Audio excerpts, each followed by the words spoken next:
Kathy. We are Yes. now visible and the sound is going to the stream. So we are live. Okay. Ready. We ready? We're ready.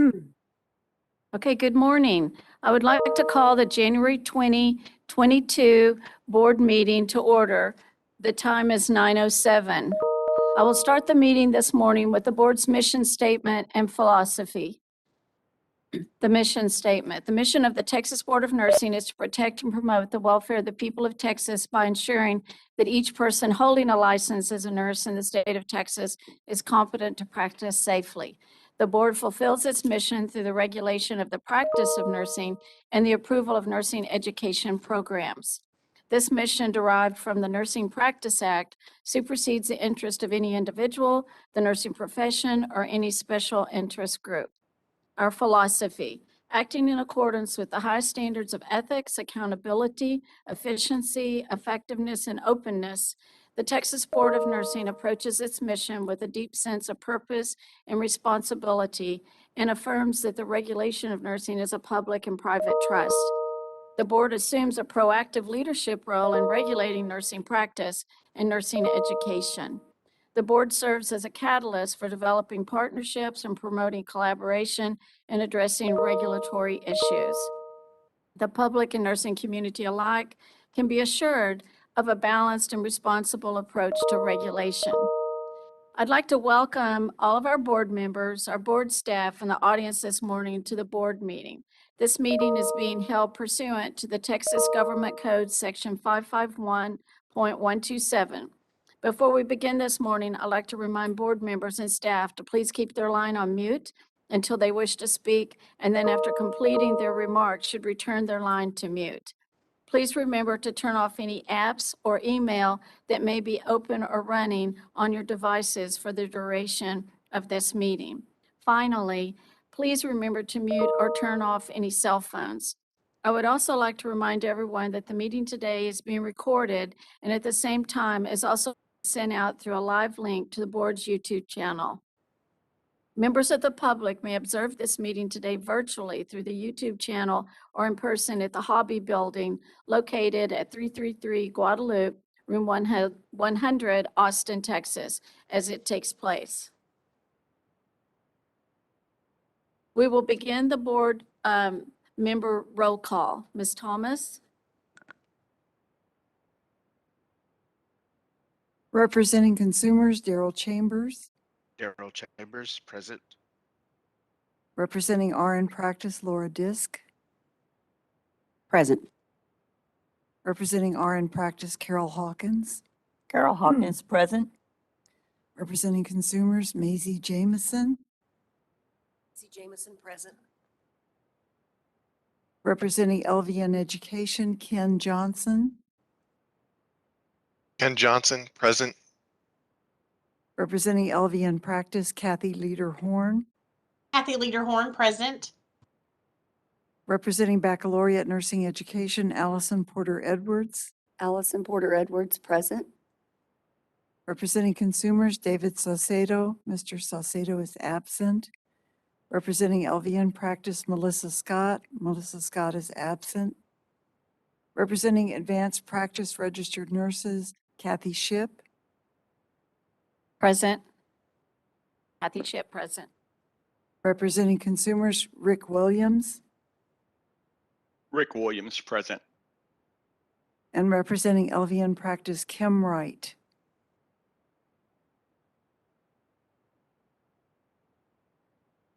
Kim Wright, present. Madam President, we have a quorum. Thank you. We'll now proceed with introduction of board members and staff. So, Mr. Chambers? Yes, Daryl Chambers, Grand Prairie, Texas. Daryl, it was a little hard for me to hear you. Yes, Daryl Chambers, representing Grand Prairie, Texas. I'm losing the second half of what you're saying. Daryl Chambers, Grand Prairie, Texas. Great, thank you. Thank you. Sorry. Laura Disk. Good morning. I'm Laura Disk. I'm a registered nurse from Pharr, Texas, and I represent RN Practice. Thank you. Dr. Edwards? Good morning. My name is Allison Edwards. I'm faculty at Cizik School of Nursing, UT Health Houston. I'm representing baccalaureate education. Thank you.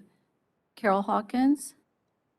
Good morning. I'm Carol Hawkins from San Antonio, Texas, representing RN Practice. Thank you. Maisie Jameson This is Maisie Jameson, representing consumers from Dallas. Thank from you. Dallas. Ken Johnson?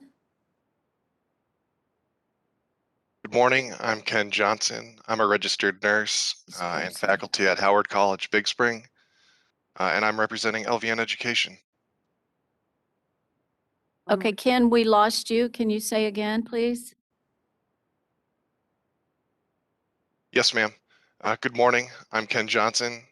I'm a registered nurse and I'm faculty at Howard College in Big Spring, and I'm representing LVN Education. Thank you. Kathy Lederhorn? Good morning. I'm Kathy Lederhorn. I represent LVN Education and I practice in Fort Worth. Did I just say LVN Education? Yes, you did. I do not represent LVN Education. I represent LVN Practice. My gosh, I haven't thought about LVN Education in forever. Sorry. That's okay. I was surprised. Thank you. Got a new Rick job. Williams? Good morning. I'm Rick Williams, and I represent consumers, Killeen, Texas. Thank you. Kim Wright? Good morning. I'm Kim Wright. I represent LVN Practice, and I live in Corpus Christi. Thank you. And I'm Kathy Ship. I'm from Lubbock, and I represent APR and Practice for the BON, and I'm faculty at West Texas A&M University in their F&P program. So welcome to everyone, and now we will go to staff. Ms. Thomas? Good morning, everyone. Catherine Thomas, the Executive Director. Dusty? Good morning. My name is Dusty Johnson. I'm General Counsel with the board. Tricia? Good morning, Patricia Villanas Cabrera, Executive Assistant for the board. Also with us are the directors, Mark? Mark Mayak, Director of Operations for the board. And Kristen? Good morning, Kristen Benton, Director of Nursing. That's Kristen Benton, Director of Nursing, and I don't see Mr. Diggs on the call. Yeah, he's on there. I see him. He is on there, I'm sorry. Tony? Good morning, Tony Diggs, Director of Enforcement. That is all the staff I see on now, but staff will be coming on for a few reports and they'll introduce themselves at that time. Thank you. I'm sorry, one more person, sort of essential to us, Dan Fletcher. Dan is our IT programmer. Daryl Holt. He's waving in the background. Daryl is also from IT. Is everyone on the call right now? He's with us here in the room. So we do apologize for running a little bit behind this morning. This hybrid format sometimes is a little challenging. So thank you for bearing with us. So let's get started, members and staff reviewing the agenda. Are there any changes, corrections, amendments to the full agenda?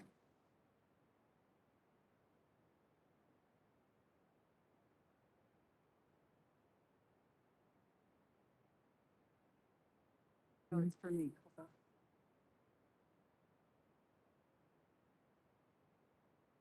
on. Madam President?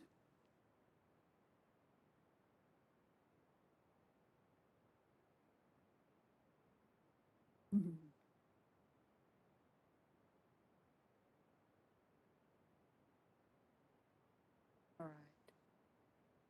There is one removal from the regular agenda, and that's item 8.7.5, consideration of order of dismissal and remand recommendations, proposed settlement agreements, if any, and board action in the matter of permanent certificate 309062 issued to Rebecca Ann Stern, SOA docket number 507212973. This item is being removed from the agenda. Thank you. Board members and staff, are there any other changes to the agenda? Hearing none, Dr. Edwards, can I get a motion to approve the agenda with the noted removal of agenda item 8.7.5? Yes, Madam President, I move to approve the January 20th, 2022 board meeting agenda with the removal of agenda item 8.7.5, consideration of order of dismissal and remand recommendations, proposed settlement agreements, if any, and board action in the matter of permanent certificate number 309062 issued to Rebecca Ann Stern, SOA docket number 507-21-2973. Thank you. And is there a second to the motion to approve the agenda? This is Maisie Jamison. I second the motion.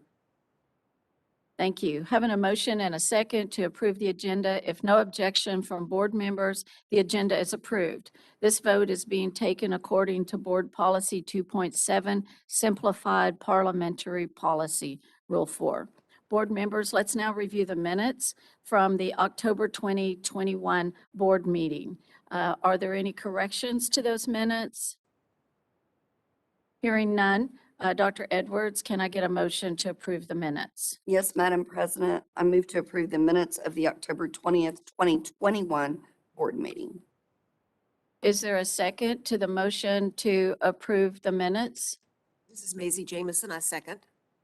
Thank you. So we have a motion and a second to approve the minutes. If no objection from board members, the minutes are approved. This vote is being taken according to Board Policy 2.7, Simplified Parliamentary Policy, Rule 4.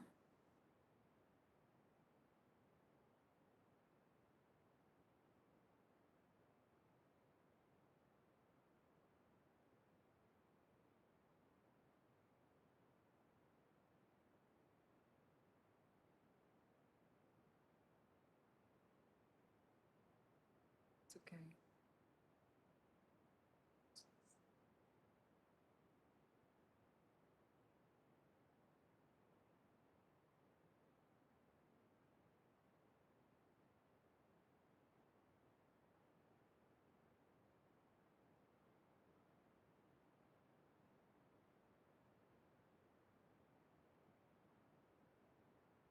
Okay, let's move on to consent agenda. Board members, are there any items on the consent agenda only that anyone would like to have pulled off the consent agenda?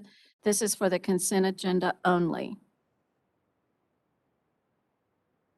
Hearing none, continuing on the consent agenda, board members, are there any recusals for the consent agenda?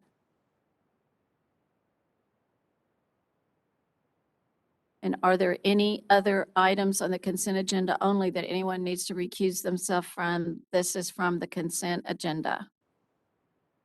So hearing none, can I get a motion to approve the consent agenda? Dr. Edwards? Yes, Madam President, I move to approve the consent agenda. Is there a second on the motion to approve the consent agenda? Thank you. Having a motion and a second, we will now take a vote. Macy?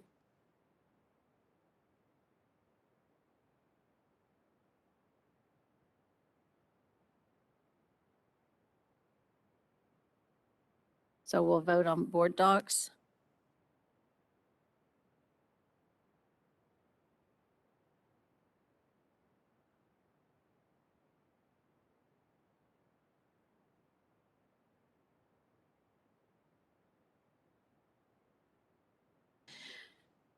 Okay, so we have a motion and a second, and we'll now take a vote. So I will call the names of the board members. Please say your name and your vote, and that way we have a public record. And then also it will be recorded in our board docs program. Daryl Chambers, Daryl Chambers, 4. Laura Disk, Laura Disk, 4. Dr. Edwards, Allison Edwards, 4. Carol Hawkins, Carol Hawkins, 4. Maisie Jamison, Maisie Jamison, 4.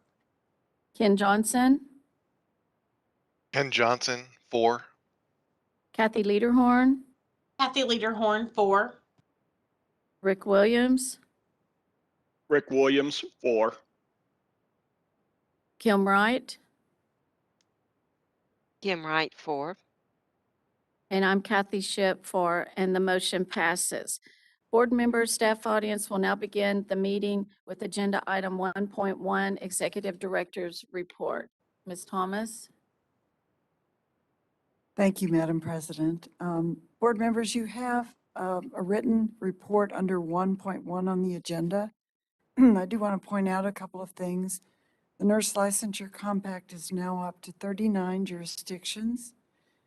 In addition to last board meeting, I believe I mentioned that Pennsylvania, Ohio, and Vermont joined the compact.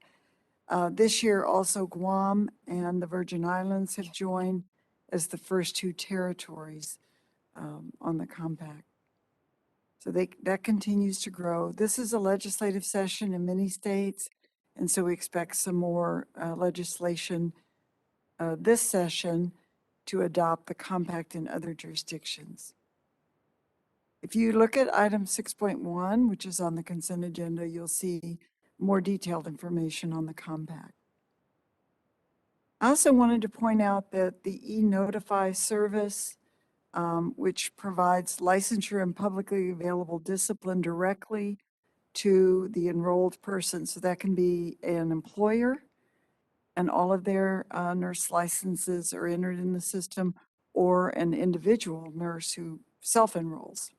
So right now, employers in Texas, we have almost 2,000 employers with 712,000 plus nurses enrolled by them in the system. We also have individual nurses, 148,000, which is almost 33% of the current Texas active nurse population, enrolled for themselves. So that means when they self-enroll, they get these individual notices that their license is updated or not, that there's discipline on it, and so on. So I think that database is growing, and we hope with the activation of our new database, we'll see more enrollees because that will give them direct information. No one has to call them and tell them, and they don't have to go look for it. I've also attached to this report, leading nursing organizations endorsed a policy brief regarding nurses spreading misinformation about COVID-19, and that's attached to my report. There's an article I referenced at the end of page 1 on nursing school applications increasing despite the COVID burnout. So this is a survey that was done by the American Association of Colleges of Nursing. So this reflects enrollment in baccalaureate, master's, and doctoral programs. And it's increased 5.6% in 2020. And we expect to see that increase in 2021 as well. It seems that the public is very interested in both the opportunity and the challenge of nursing's role in today's pandemic. And that's a good thing in that we're seeing nurses at the bedside sort of getting out of practice at a higher rate because of the stress and the burnout associated with working during the pandemic. So we look forward to opportunities to address the challenges of the shortage in the next few years. We already anticipated there would be a shortage anyway, and now we have to reevaluate that and implement some new measures to address that shortage. The Texas Facilities Commission, you know, we are moving to our new building in the summer of this year. We are told everything is on time and on budget. So we hope to move this summer. We still do not have a move-in date. We've had several meetings with various people at the Facilities Commission. They have different project managers for different parts of the move. But on January 11th, there was an executive meeting. I attended that meeting. Many other directors who are moving into the building also attended. And we did find out there were a couple of agencies that will move in April. One of those is the Lottery Commission. I think just some scheduling has made that necessary, so they will move in early. That will help us know what some of the problems might be and to get ready for those before we make our move. When we met with the Facilities Commission, we talked about a lot of different things.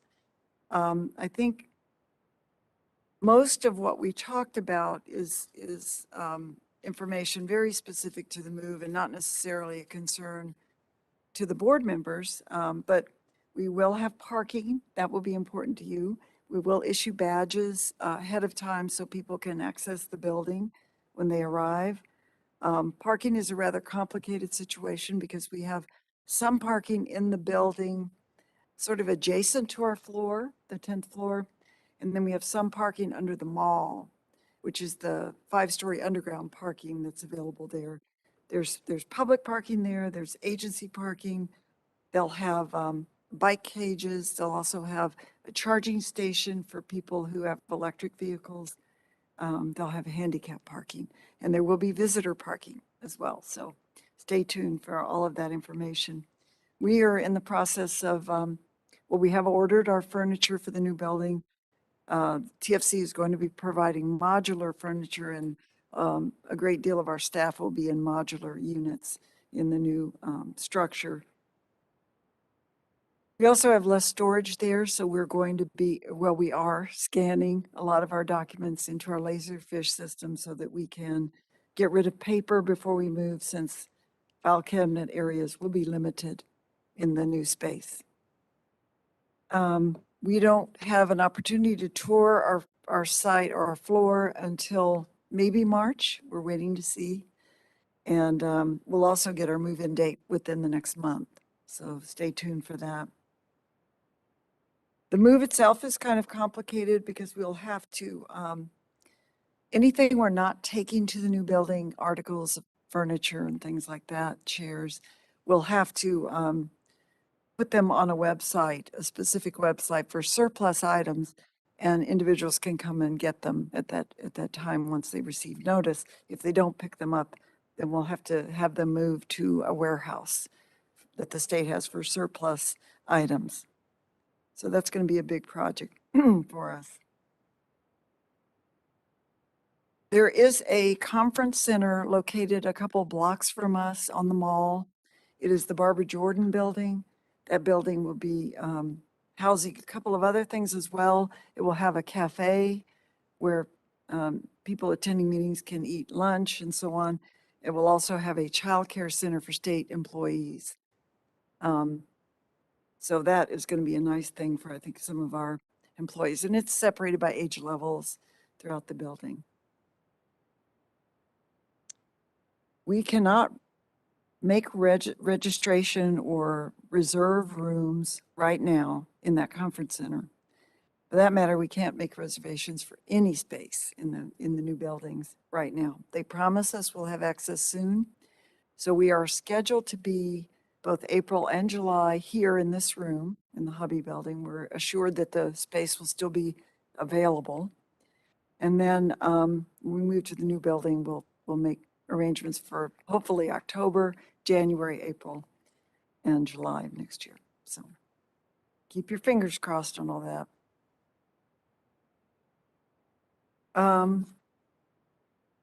Today we will have a short board development session. This will cover administrative law issues, and you have been given all the materials ahead of time to review. And this will be an opportunity for you to talk to legal staff about your questions and needed clarification. We have had a lot of new staff hired since last board meeting. We are very eagerly trying to fill all of our open positions. It's been very difficult during COVID, and we're looking forward to getting these people trained and on board. So I wanted to give you a little update on that. We've hired several investigators. Gary Cox, who's a criminal justice investigator and has been a chief of police prior to his employment with us. And he's on board and in the process of being trained. We have Ella Go, who's investigator 5. She is a registered nurse who got her degree at Midwestern State University, our baccalaureate degree. And she has a lot of good experience. She has joined the staff. Let's see, I think that's, oh, and we have one more RN investigator that's been hired this week, and her name is Lisa Bailey. And she has her bachelor's degree from Abilene Christian University and has a wealth of experience. So welcome to them.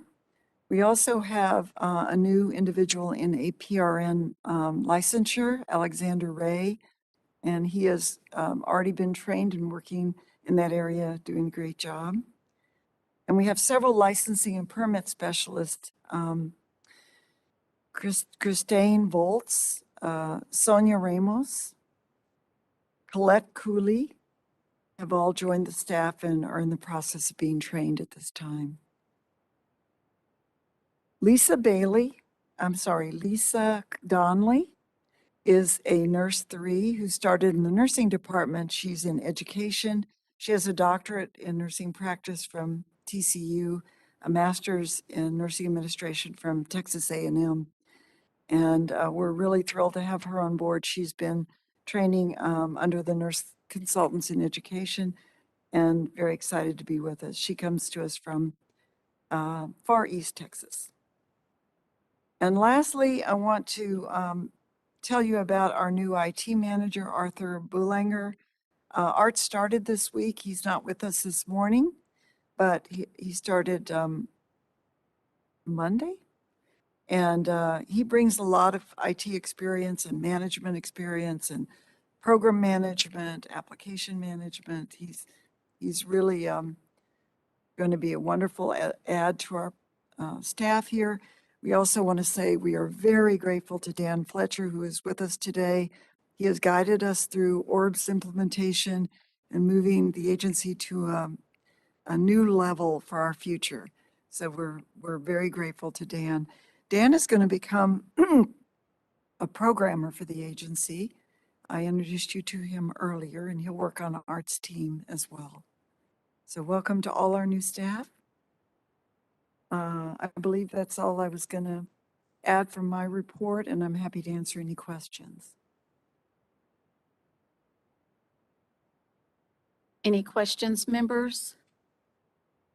That's exciting about new staff, and we, I guess Dan is relocating, and so he won't be with us as physically, but will be working with us still, and we appreciate that, and we appreciate definitely all of our IT people helping us get through these meetings and look forward to these new positions. So thank you. I think at this time on the schedule, we will go to 1.3, and that is the Board of Nursing Fiscal Year 2021 Annual Report, and that's Ms. Thomas as well. Board members, you have a written report under item 1.3 on the agenda. The annual report is produced every year and presented to the board at the January board meeting. The annual report includes the board members who served during this year. On the front page of the report, we try to keep this as concise as possible because this is a report we share with members, and they don't like to do a lot of reading. They have enough to do with multiple agencies, so we're trying to keep it concise for them. We start out with infographics that reflect just sort of some overall big picture trends that the agency is experiencing. I want to point out a couple trends to you. If you look at the first infographic, and then it reflects the number of RNs, LVNs, and APRNs in the state, we see that there's a growth of the RN population of 1.7% over the prior fiscal year. And you can see by the graph that over a 5-year period, this trend has continued upward. Conversely, the LVN population has declined slightly and has been in a plateau for a long time. So we're beginning to see a little drop in those numbers. And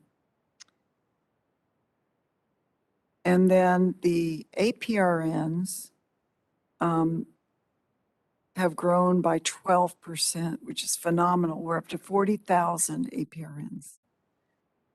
And I think we were somewhere around 35 or 36,000 last year. So it's a big jump. And I misspoke when I said this earlier. The LVN population has declined by 1.7%, and the RN population has grown by 3.5%. The other thing I wanted to point out to you is that under enforcement, the nurses with current discipline have stayed very steady over the years. So, you know, we try to point this out always because as the population grows, you'll see an increased number of discipline nurses, but the percentage doesn't change. If anything, it declines a little bit. So right now of the RN population, only 0.3% are currently disciplined or have orders of the board. The LVNs are 0.7% and the APRNs are 0.3%. So we're well over 99% of the population without discipline. And that's a difficult thing to appreciate when you look at the newsletter and you read the list of names. So the cases that result in discipline haven't really changed a lot over the years. But you can see that about 26%, 28% of cases are practice related. So that's a lot smaller than a lot of people believe. And then we have a chunk that are drug and alcohol related, misappropriation related, deception, and also criminal conduct. So criminal conduct numbers have come down. They're about 5% now.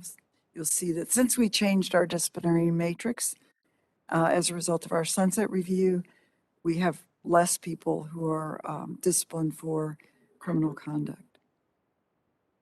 So those are things I wanted to point out to you. There's a couple more, but they're pretty brief. You'll see in the diagram under nursing education that we've approved nursing programs during this 5-year period. They continue to grow. The number of nursing education programs continues to grow. If you look at the NCLEX pass rates, Texas has exceeded the national average for the last 5 years, which is very good, by a significant amount.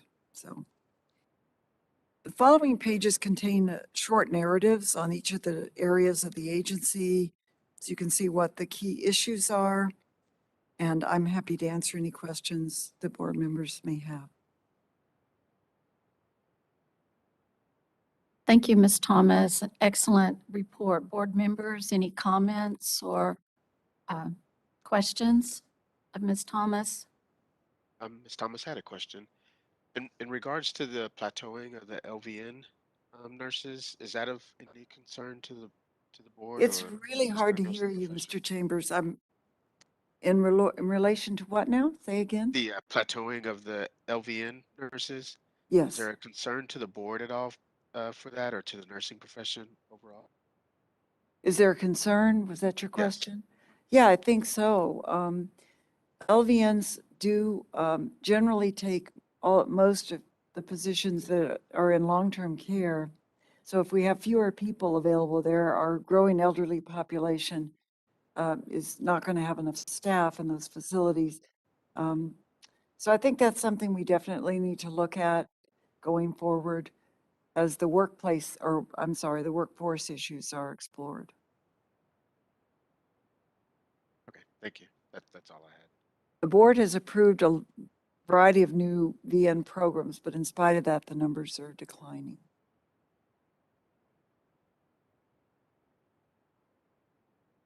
Thank you.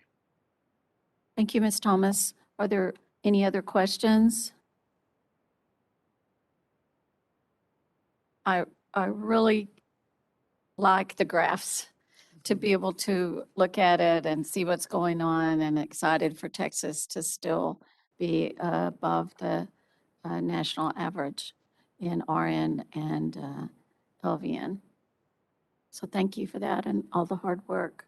We appreciate it. So Ms. Thomas's report of 1.1 was information only, and this 1.3 on the 1.3 on the agenda is information only as well. It's not, they're not voting items. So at this time on the agenda, under 3.2.7, consideration of proposal to establish new nursing education program, agenda item 3.2.7A, ECPI, University College of Nursing in San Antonio, Texas, Associate Degree Nursing Education Program. And Dr. Ayers will be conducting that. So if our representatives will be entering.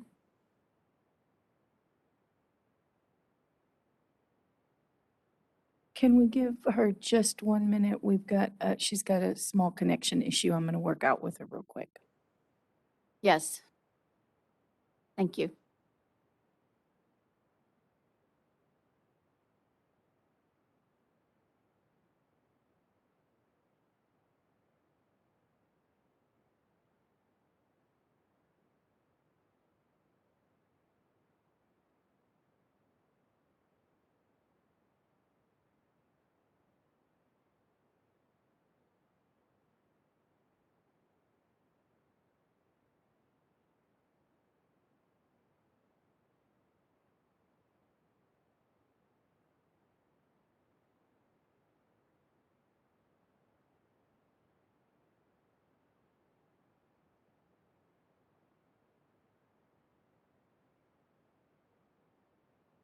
Yeah.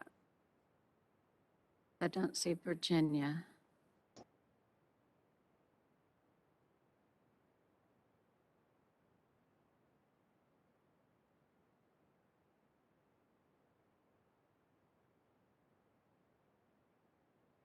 Our representatives have entered the meeting. We're waiting for Dr. Ayers.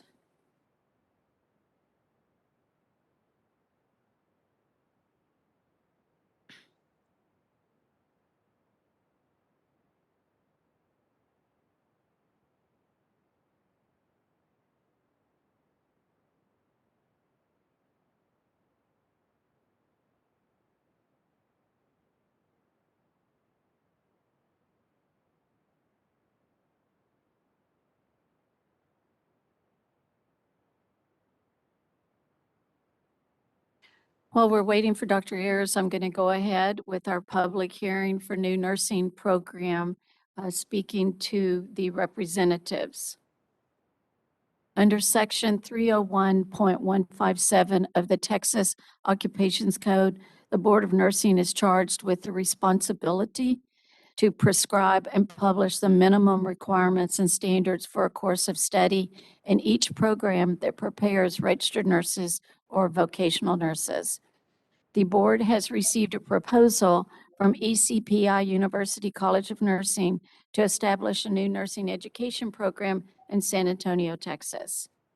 The purpose of this hearing is to allow an opportunity for interested parties, individuals, and organizations to present testimony to the board in order that it may determine whether the proposal from Arlington Career Institute will meet the minimum requirements established by the board. Members of the public were provided prior notice, both on file with the Secretary of State's office and on the board's website, and the opportunity to request to present verbal or written testimony related to this hearing and the instructions for doing so. Board staff has received no such requests. The proceedings this morning will be presented in the following manner. Persons who will be presenting on behalf of the nursing education program will be given 20 minutes to make their presentation. Please make your comments as concise as possible. At the beginning of your remarks, please tell us who you are and who you represent. and if you're addressing particular parts of the proposal, please identify them before you begin. If you wish to submit written testimony or to supplement your oral remarks with written testimony, you may do so at the close of this hearing by submitting those comments to board staff via email. Will the representatives of ECPI University College of Nursing, Nursing Education Program raise their right hand and be sworn in?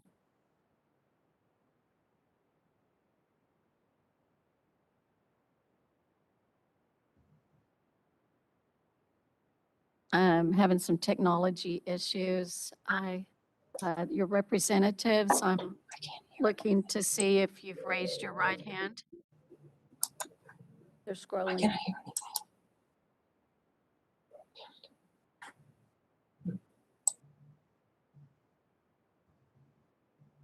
I'm sorry, we're having some technical issues in some of you. Okay, so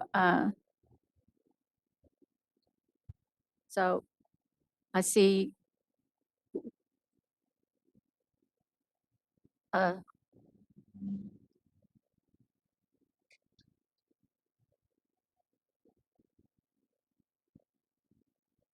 yeah.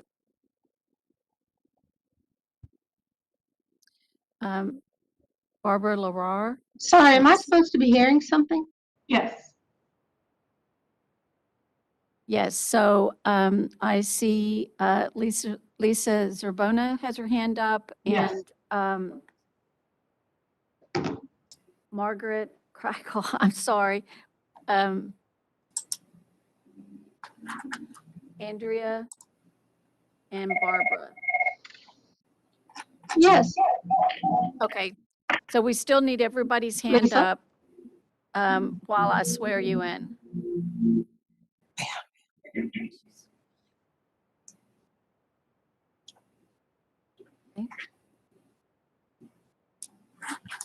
Okay, I'm looking at all four of you on my screen. Can you all hear me? If you're, I don't think Dr. Kriegel can hear you, so let me check on her very quickly.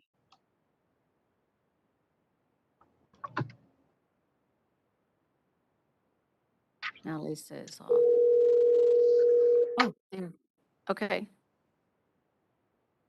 Come down. Come down. Margaret, come down.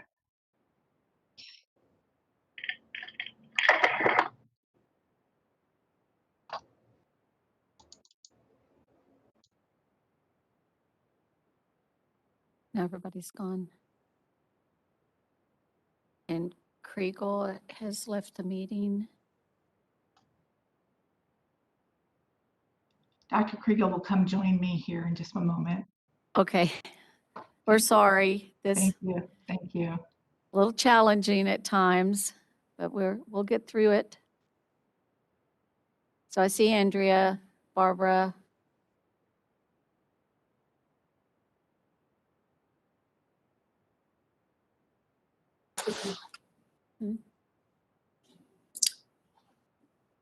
Lisa, can you hear me?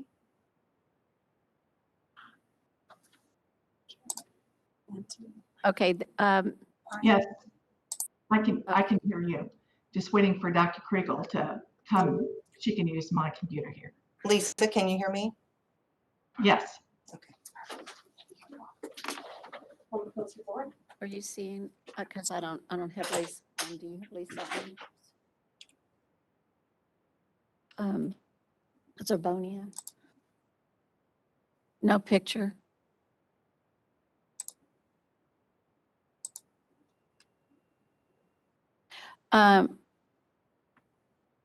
Lisa, can you start your video again? So Barbara, no, that's the one. So I've got Andrea, Lisa, and Barbara, and I just don't have Lisa's video, and now I've lost Barbara's video.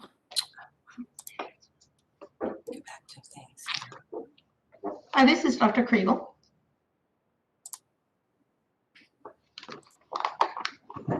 Dr. Zarbonia, can you hear us? Yes, I can. Yes. Oh. I'm with Miss Savonia. This is Dr. Kriegel. Dr. Kriegel. And she's with Lisa. Okay. And so Barbara, I do not have your video. Do you? Why would I not have it? Do you have it now? I can see it. Yes. Yes. Okay, great. All right. Here we go. I see everybody. If you'll raise your right hand, do you solemnly swear or affirm that the testimony you're about to give before the Board of Nursing is the truth, the whole truth, and nothing but the truth? So help you God. I do. I do. I do. I do. Okay, great. All right, thank you. Now, we'll recognize Dr. Ayers. We're working on getting her into the meeting. I apologize for those IT issues.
I suggest because of the technical sort of issues that we're trying to correct on the fly, that we take maybe a 10-minute break to allow everybody to kind of adjust and see if we can get them, open the meeting back up with everybody prepared to begin deliberations at that time. That's my suggestion. Okay, I have 5 till 10. I apologize to our school representatives. I know you've worked really hard on this and been ready for this for a long time, but we'll come back in at 10:05 and hopefully. Just with an update. Yes, we'll be hopefully able to get Dr. Ayers on to give her presentation. So, thank you.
Are we ready?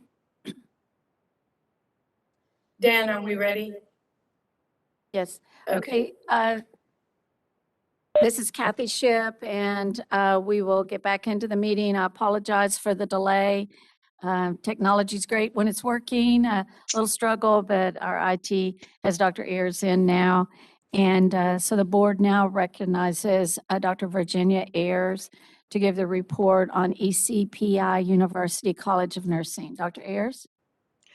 Good morning, President Ship and board members. My apologies for the technology issues and a hearty thank you to our IT department.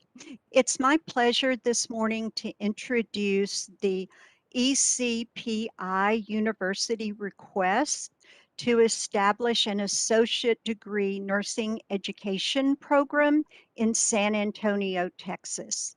ECPI was founded in Norfolk, Virginia in 1966 to offer classes in computer programming. ECPI eventually expanded its program offerings to include health sciences, nursing, business, and criminal justice. In addition, ECPI extended its presence to other states, North Carolina, South Carolina, Florida, and now Texas. Currently operating nursing education programs at ECPI have demonstrated success, achieving NCLEX pass rates ranging from 83.33% to 100%. ECPI is approved by the Texas Workforce Commission, the Texas Higher Education Coordinating Board, accredited by the Southern Association of Colleges and Schools Commission on Colleges, and is currently in the candidate status with the Accreditation Commission for Education in Nursing. The ECPI University Associate Degree Program will be comprised of a total of 71 semester credit hours, and it's designed to be completed in 5 semesters. Clinical learning experiences appropriate to associate degree level nursing education have been secured with a wide array of clinical facilities in the San Antonio area, including the Methodist Healthcare System, Medina Regional Hospital, Connolly Memorial Medical Center, and San Antonio State Hospital. Dr. Margaret Kriegel, the proposed program director, is an accomplished professional nurse with 44 years of nursing experience in practice, education, and administration. She has served as a nurse educator for more than 30 years. Dr. Kriegel was the program director of a Texas graduate and baccalaureate degree nursing education program from 2012 to 2019. ECPI is requesting an initial enrollment of 25 students in 2022, with a continuing admission of 30 students in each of 2 admission cohorts per year. I would now ask the ECPI University representatives to introduce themselves and to share their vision of the new associate degree nursing education program with you. Thank you. Thank you. I'm not sure who will start, but if you will introduce yourself and then give us your statement. Thank you. I'm Lisa Zerbonia. I'm the campus president here in San Antonio. And I want to thank you for the opportunity today to present our program. I fully support this program, and I'm excited to make a difference here in the San Antonio community. I will go next. I'm Barbara Lerar. I'm the Chief Operating Officer for ECPI University. And as Dr. Ayers described, we have nursing programs throughout the various states. And we certainly found a need when we did our feasibility study in the San Antonio area. And we want to thank you for the opportunity today to present our findings and hopefully our proposal and approval for the associate degree nursing program in San Antonio. Thank you.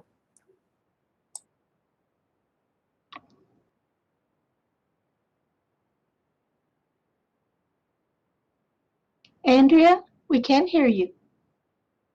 Oops. All right. Thank you. Good morning. My name is Andrea Lipsmeyer. I'm the Dean for the Associate's Degree RN program for ECPI University. We're very excited about this proposal. I'm here to demonstrate my full support now and in the future for Dr. Kriegel and the proposed Associate Degree Nursing program in San Antonio.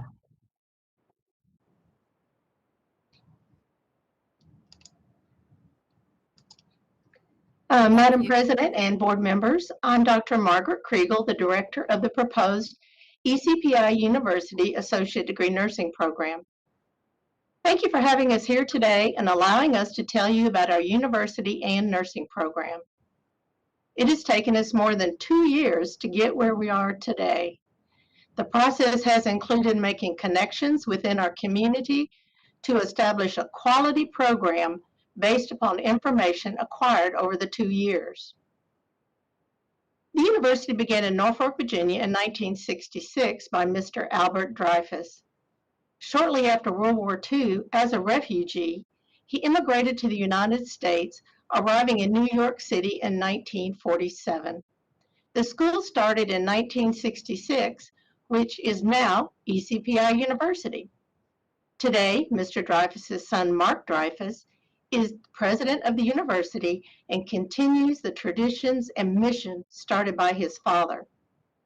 The main campus is in Virginia Beach, Virginia, and there are additional campuses in 4 different states, and there are programs at 12 of those campuses. The new program will be located at the current ECPI University campus in San Antonio, Texas. This campus was established in January of 2019 and currently offers courses and degrees in 3 different programs. San Antonio was chosen for the new campus because of its significant military presence. The university has successfully provided the services and support to our veterans that has helped them to complete their programs. Community leaders, Texas State Senator Jose Menendez and Texas State Representative Dr. Philip Cortez, have given their support for the new nursing program. They recognize the nursing program can benefit this community. The university has committed resources to begin and maintain this new ADN program. That has included renovations on the building's 2nd and 3rd floors for the nursing program. Our skills laboratories, classrooms, and library are fully functional for student use. There's adequate staffing, equipment, and physical resources to begin the nursing program. There's strong evidence the program is needed in our community. Issues such as the nursing shortage and qualified nursing school applicants not being offered admission to a nursing program, that has resulted in an inadequate number of nursing graduates. Also, the high prevalence of diabetes, poor health outcomes, and the high number of residents living in poverty has proven to have a harmful impact on the health of our community. The associate degree program is dedicated to providing an education to qualified students from diverse backgrounds in how to care for individuals, families, and communities. The university's history of successful NCLEX pass rates indicates a strong curriculum and that students are well prepared for entry-level practice. The differentiated essential competencies of graduates of Texas nursing programs, or the DECs, are evident throughout the curriculum and result in the effective preparation of graduates to provide safe, competent, and compassionate care. An associate degree in nursing affords an individual the opportunity to begin a nursing career and provides a foundation from which to advance their nursing education.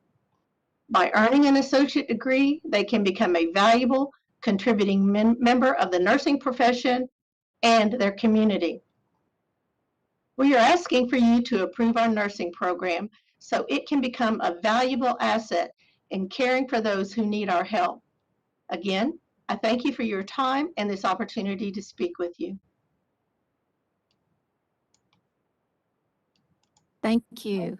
Thank you all for your presentation. Board members, do you have any questions? Yes, Madam President. First, I'd like to just compliment ECPI for the extent and variety of letters of support that you all received for this program. That was impressive. So my questions, I'm sure Dr. Kriegel will probably be the most appropriate person to answer, but certainly anyone else that can. I've got a number of them, if that's all right. And introduce who you are again. I'm Allison Edwards, and I represent Baccalaureate Education. Okay, so my first, go ahead.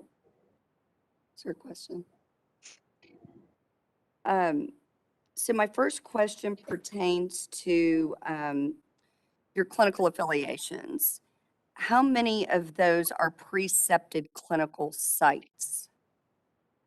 We have not established any precepted clinical sites. That really cannot be done until our students get to the very end of the program. And at that time, we can assess who would be available to precept. There is an orientation they go through. The students then and the preceptor get together and develop objectives for that preceptorship. And then it's all evaluated when it's completed. Okay, so this question then, or this recommendation, it's this very small recommendation, pertains to your clinical evaluation tool. Okay. That I believe is page 680 on the PDF form, actually on ours, so that's not going to coincide with your numbers on your actual document. But it's the clinical evaluation tool that has days 1 through 5. I have 2 questions pertaining to that. Well, one recommendation and then a question. Okay. One of my recommendations is that you add not just an instructor signature, but a preceptor signature. Those are distinctly different, and if any of these sites are going to have a preceptor, that evaluation tool needs to identify who that person is, who's evaluating them, and the faculty's overseeing that preceptor. Okay. So that's my small recommendation there, just Thank you. adding that preceptor signature. And then my other question pertaining to that was there was a couple of places where it defined that you would evaluate the student at the end of each day. And so I'm assuming, but I just wanted to clarify that it's using that clinical evaluation tool, that every time they're in the clinical setting, they're getting that full 3-page evaluation. Is that correct? That is correct. There is a formative evaluation throughout on each day. And then, of course, at the end, there is a summative evaluation where they have to meet a certain criteria in order to pass clinical. Excellent. That's really thorough. Okay, my next question pertains to really at-risk students, how you identify them and then how you mitigate them. So there was a definition that at midpoint of their curriculum, that if they had less than 80% in any course, there would be mandatory tutoring.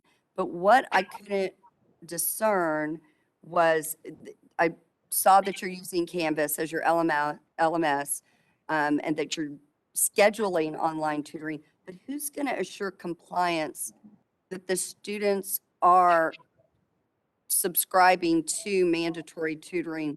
Would it be their advisor, or who is going to track that compliance with the tutoring on those at-risk students? Well, of course, the ATI they'll be taking in the different areas will produce that material that they need to remediate upon. And then the faculty member or the director, they get a binder where they have to write out all of the areas where they were weak and answer all those questions. And then they meet with the faculty member or director to go over that. And then that can be recommended that they go to tutoring and set up some sort of schedule or plan with someone to do the tutoring. Then that's usually followed up on with the director to make sure that's occurred. Okay. Thank you for that. Okay, then I have a question. You identified 8 different faculty that are potential. So faculty number 1, I had some concerns about and just wanted to know in what capacity applicant 1 would be utilized in. She really only has lactation consulting experience, so that was a concern. But she also came from Career Point and actually was there and reported on her CV that she had developed curriculum really during a time when that program was closed. So I just had concerns about that applicant, her level of experience, and what capacity she would be utilized in. Mhm. Well, she obviously has some OB experience. She would not be put in like a med-surg course or a psych course. We felt like maybe as an adjunct faculty member, she could be in the clinical situation and helping students and teaching, the students and the mom about how lactation works and how to encourage the mothers to breastfeed and how it's done. So, each one of those applicants have their expertise. And of course, we review that and we place those with the best knowledge, let's say of OB or PD, with that in that clinical group. So we do realize that every single person who applies to us, has their expertise. And of course, med-surg is the one that we tend to use a lot, but we do need others with that knowledge base. That that seems absolutely appropriate that she would be an OB, so that makes sense. Thank you. I did find a small, just grammatical, it's in your student handbook. Okay. This is a small grammatical correction. Okay. And it said, it had dependency spelled wrong. When you're referring to dependency, it was spelled D-A-N-C-Y. And if I come across my notes, I'll tell you what page that is in the student handbook. Okay. Thank you. Okay. The next set of questions pertains to faculty performance assessment. So faculty and course evaluation, both. So I love that you had, it was page 305, I think, on our PDF document, that someone is observing faculty as they teach. Who is doing those faculty observation evaluations?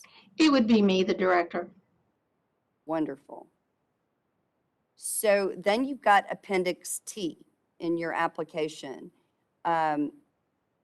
which appears to be administered to the student to evaluate faculty performance. That one's 3 pages, but then you've got an end of term critique that's 7 pages. So I wonder, a couple of questions there. On the faculty performance evaluation that's 3 pages, Appendix T, are you asking students to do that mandatorily or is it voluntary? How is that administered? Well, through Canvas, we can keep the student from moving on unless they complete an assignment. And so we would have students, because once students complete a course, it's very difficult to ever get them to complete an evaluation. Oh, I know. So that would be done as part of the course, that we would have them complete those prior to the very, very last assignment. So it's an incomplete, complete, but it's an assignment and it's not it's mandatory as a complete, Basically. incomplete, but it really doesn't have points, or does it have points associated? Okay, gotcha. Now that's a great way to do it. Then Appendix U is the end of term critique. That appeared to be one that was generated online by like one of these evaluation toolkits that a lot of universities use. Could you tell me about that 7-page one? And it seems to have a lot of the same questions as the faculty performance course evaluation, the 3-page document. Well, I'm sorry, I'm not able to look at all of them at once. Of But course. I know that, the school continually evaluates the programs, the faculty, the student satisfaction. So some of these are maybe or some of these are data being collected for another service line, so to speak, or people who are monitoring the quality of the program. I really can't, without kind of going through and looking at those, I'm sorry, I really can't make a statement on that. Maybe one of my fellow colleagues can here. So, Margaret, I can see the appendices. Appendix T is really, that is the faculty performance assessment that the directors would do, but with the faculty observations. Whereas Appendix U is the online evaluation that the student does at the end of the course. Thank you, Andrea. Sure. And that data, if I may, that data is collected by our Office of Institutional Research. Right. To help answer Margaret's credit. Yeah, I was saying that it goes to another area. It goes into our institutional effectiveness plan and our QEP for our SACS regional accreditation. Okay, so that helps me define. T is the one that directors do, which also has the observational component. They're evaluating the faculty, but then the student evaluation of the course and the faculty is Appendix U, correct? Correct, I think Andrea? that's what I understood. Yes, that's correct. Oops, did we freeze? Yeah. Okay. So did I summarize that appropriately? Okay. Good. Yes. Yes. I did find it's page 320 of the student handbook where dependency is misspelled. Thank you.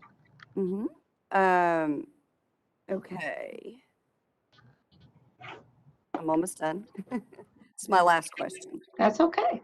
So your this is dual. This has to do with course failures and then your university grading system.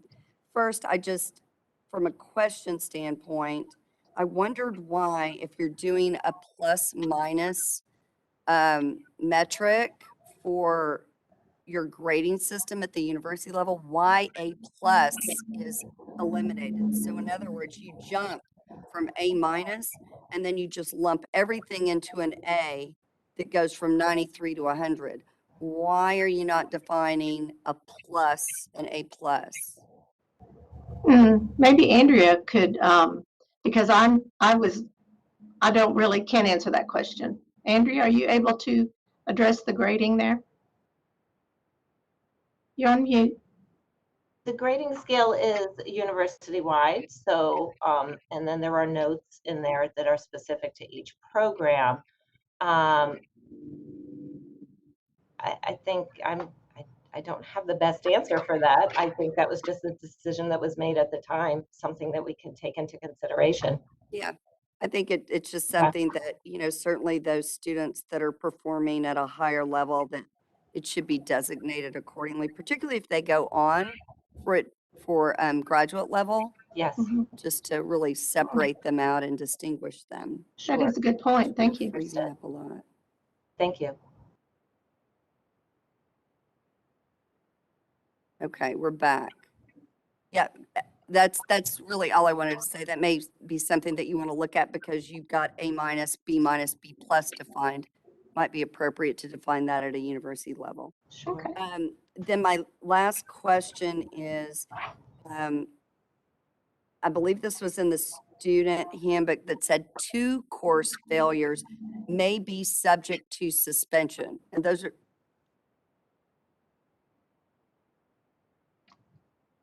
did you get what I said? Maybe it, okay, let me repeat it. 2 course failures, and I believe this is in the student handbook, may be subject to suspension. Most programs, you're kicked to the curb if you have 2 course failures.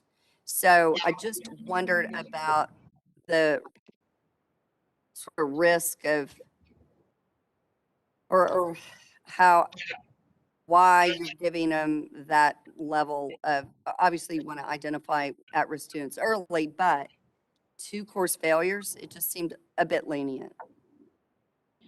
Well, with students who are working, have family, they're qualified when they come to the program, and our assumption is they are going to be successful.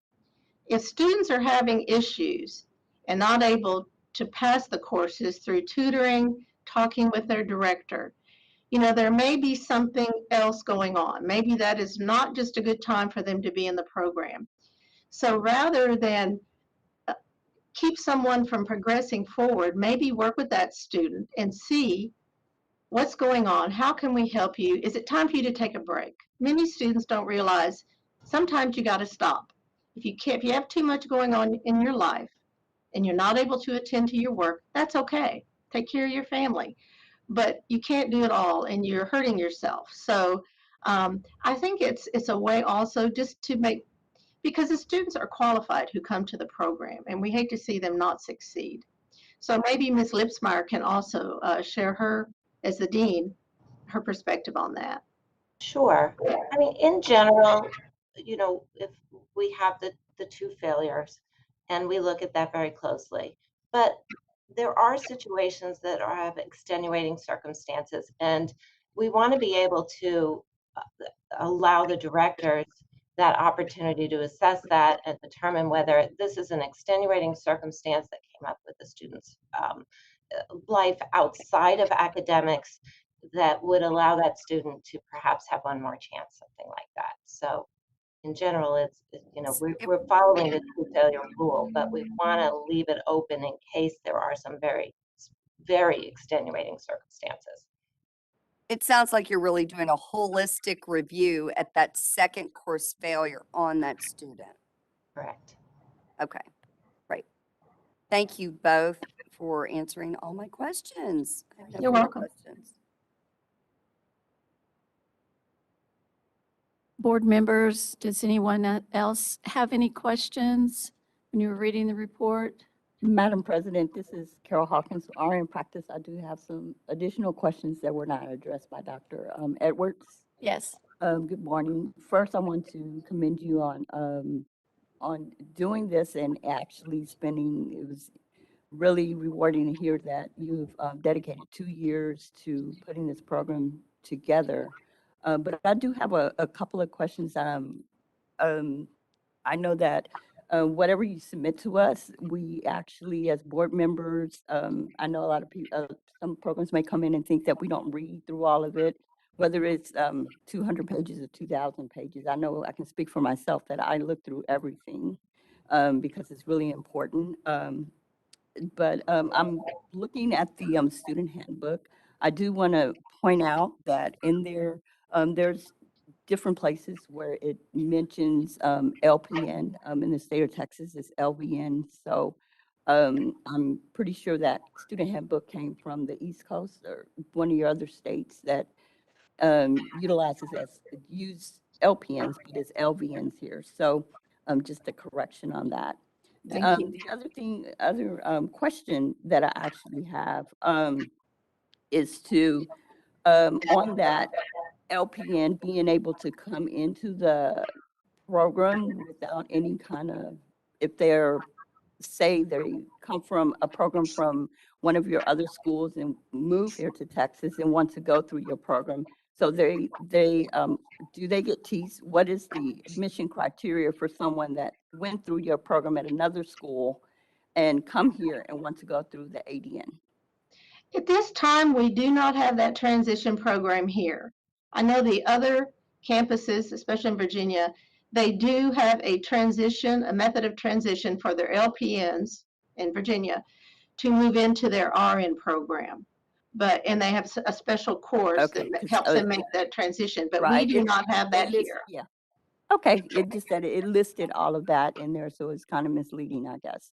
It's in your student handbook, but there is a transition there. So the other point that I want to ask, the other question is, so basically this is a ADN program that's a year and a half. So you have lay people coming in. It's a year and a half to include the core, like your English and A&P. Yes, ma'am.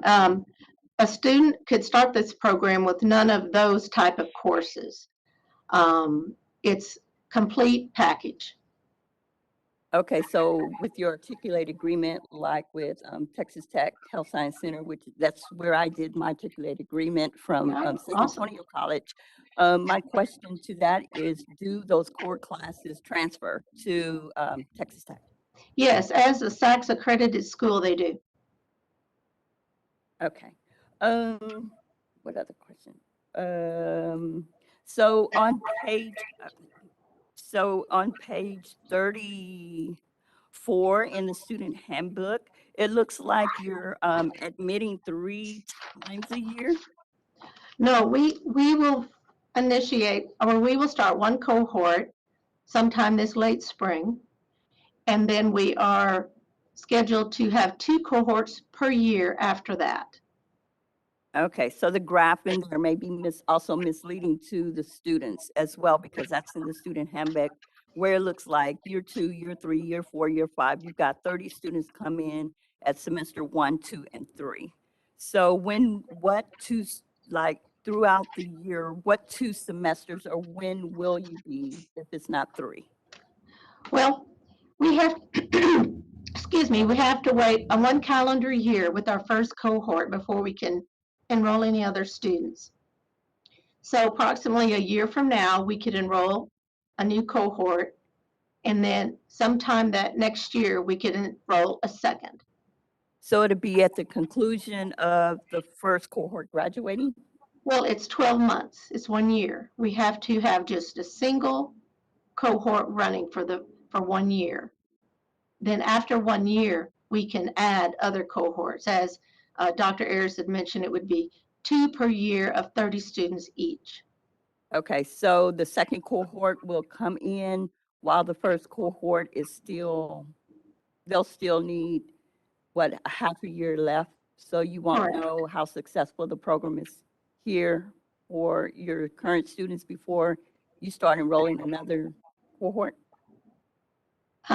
We would, because during that year, we will be continually monitoring the program. You know, no new program starts without having to be tweaked. And we do a lot of evaluating, and I want a quality program. So we will continuously look at the student evaluations, faculty evaluations, and after a year, we should have a good understanding of our program and the quality of it. So by the time that next group starts, yes, we would have data to improve our program if needed and improve the quality of our program. Okay, so you'll have in-house data, but not NCLEX first-time pass no. rates yet? No. Okay. I think that's all the questions that I have. Thank you so much. Mhm. Thank you. Board members, any other questions?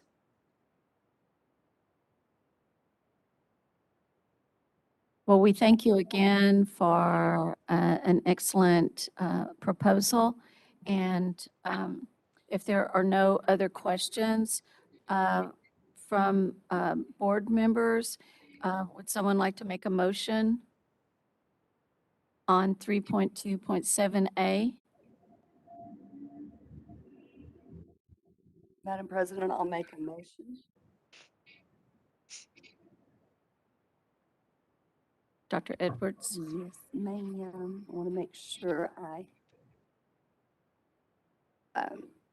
like to move, this is Allison Edwards, I'd like to move to grant initial approval to ECPI University to establish a new associate degree nursing education program in San Antonio, Texas, and impose the conditions, requirements in the attached letter and board order. Thank you. And do I have a second? Rick Williams, I second. Thank you, Rick. Okay, having a motion and a second, we'll now take a vote. Daryl Chambers, Harold Chambers, I vote for. Laura Disk, Laura Disk, 4. Dr. Edwards, Allison Edwards, 4. Carol Hawkins, Carol Hawkins, 4. Maisie Jamison, Maisie Jamison, 4. Ken Johnson, Ken Johnson, 4. Kathy Lederhorn, Kathy Lederhorn, 4. can you say your name? Kathy Lederhorn, 4. Thank you. Just for the record. Rick Williams, Rick Williams, 4. Kim Wright,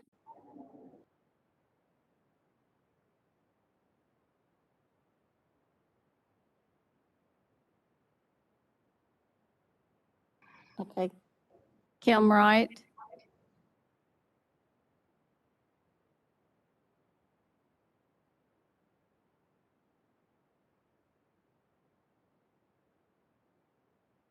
Kim, can you hear me?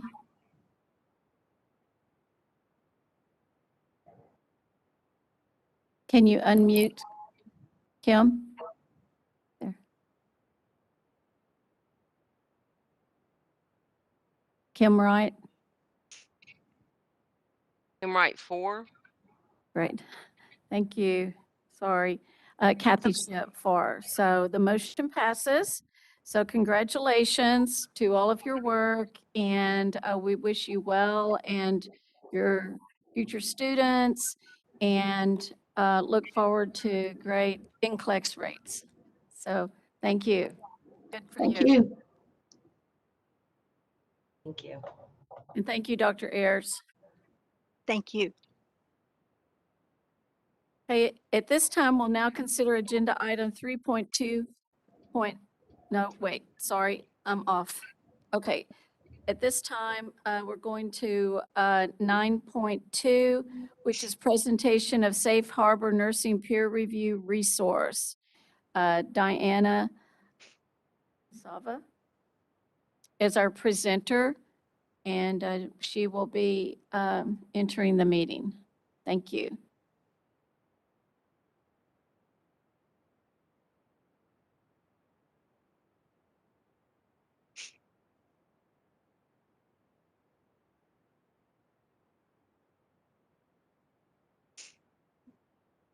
I see her on.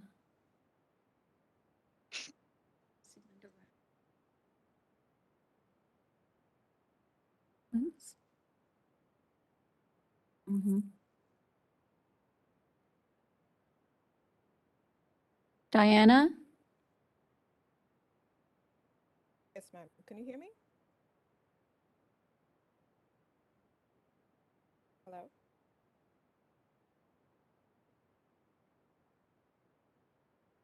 Hello? So Diana, I cannot hear you, and I see that you're in, but I do not see you. You do?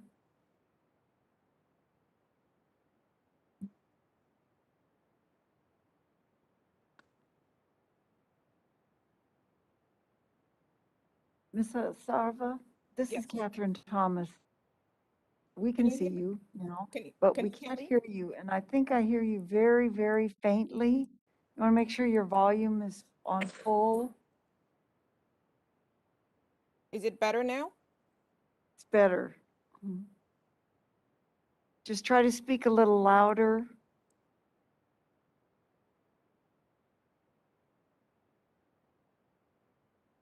Try.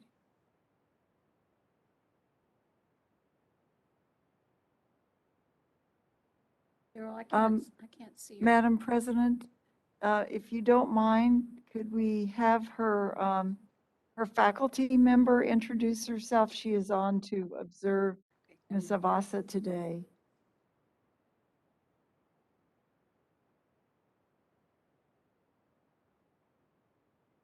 Dr. Rounds, can you hear me?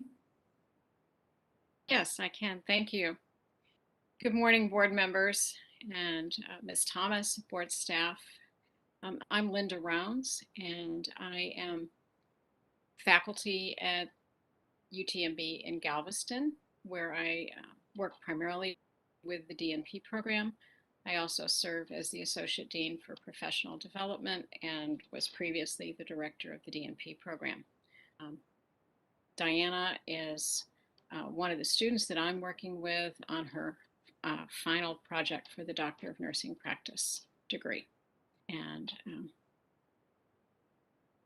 I am a former board member for the Texas Board of Nursing, and so it's really a pleasure to be back with the board and with the board staff this morning. Thank you.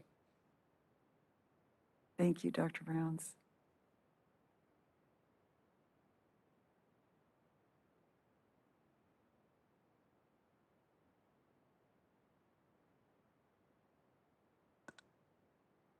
Ms. Avasa, can you hear me? Yes, ma'am. Okay, you can start whenever you're ready. Thank you. Good morning, Madam President, board members, and all in Just please attendance. speak up a little bit. It's still hard to hear you. Okay. Is it much better? No. Is your volume on your laptop in the lower right corner, is that on full? It's at 100%. Yes, ma'am. Okay. It's very difficult to hear you. Okay, I'll try and be a little bit louder. Yes. Okay, thank you. Good morning, Madam President, board members, and all in attendance. My name is Diana Asaver, and I am a doctoral student at the University of Texas Medical Branch. Today, I am humbled to have an opportunity to share a part of my scholarly practice project. My project chair is Dr. Linda Rounds, and my mentor at the Texas Board of Nursing is Dr. Kristen Benton. The title of my project is Safe Harbor Nursing Peer Review, a resource guide for nurses in long-term facilities.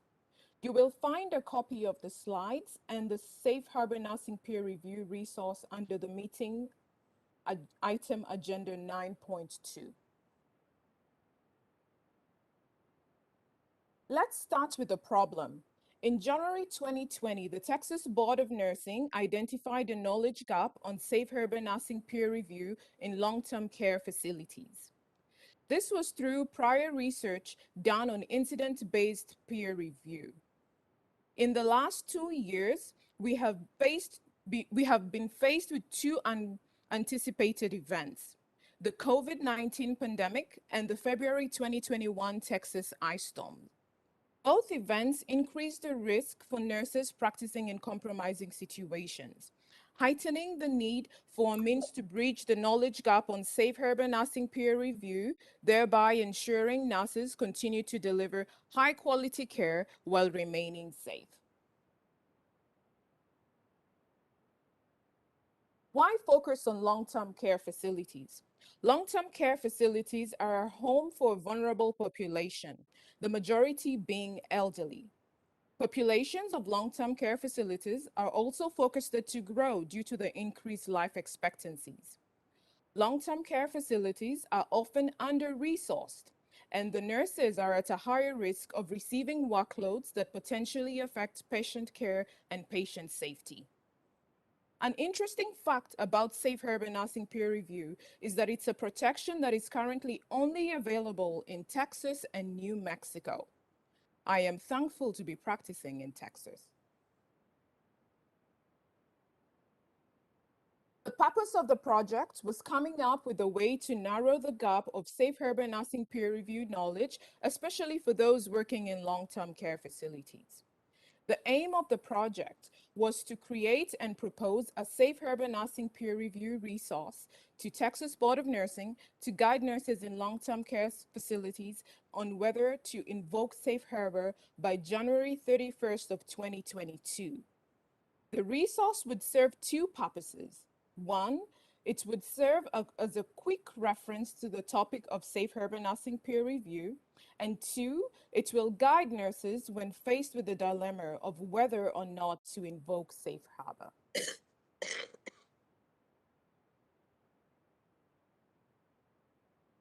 The Plan, Do, Study, Act model from the Institute of Health Care Improvement was used to guide the project. The plan was to design an informative resource tool to guide nurses at long-term care facilities on the decision on invoking Safe Harbor. The short-term measure for the project was the completion of the resource. After a rigorous literature review, decision trees emerged superior to paralleled tools as are easy but effective graphic depictions. For that reason, I chose to incorporate decision trees in the design of the resource to help guide nurses through safe harbor nursing peer review invocation. Apart from the decision trees, the resource includes pertinent information on safe harbor nursing peer review. A small group of nurses working in long-term care facilities was asked to volunteer to be part of the focus group to vet the resource. It comprised of a mixed array of nurses, RNs, LVNs, and APRNs. The completed tool was sent to the Texas Board of Nursing, content experts, and the long-term care facility focus group for vetting. eGlare, an evaluation tool developed by Yale University, was utilized for this purpose. Data from the evaluation of the resource was collected, analyzed, and evaluated. Results will be discussed in the next slide. The Safe Harbor Nursing Peer Review resource is unique in that it can be adapted for use in any practice setting, not just long-term care facilities. Results. A Safe Harbor Nursing Peer Review resource was developed with assistance through feedback from the Texas Board of Nursing content experts. The resource consists of 6 pages, which will be printed into a trifold pamphlet for quick reference. Once Texas Board of Nursing is ready to utilize the resource, it will be made available through their website. A QR code will be placed on the resource for quick access. For the vetting of the tool, I had 16 evaluators and 8 responses as at January 2nd of 2022, as depicted on the graph. The evaluators each answered 16 exact questions to help determine the clarity, credibility, executability, decidability, validity, implementability, and applicability of the Safe Harbor Nursing Peer Review resource. From the 50% response rate, 15 of 16 questions got a rating of 90 to 100%.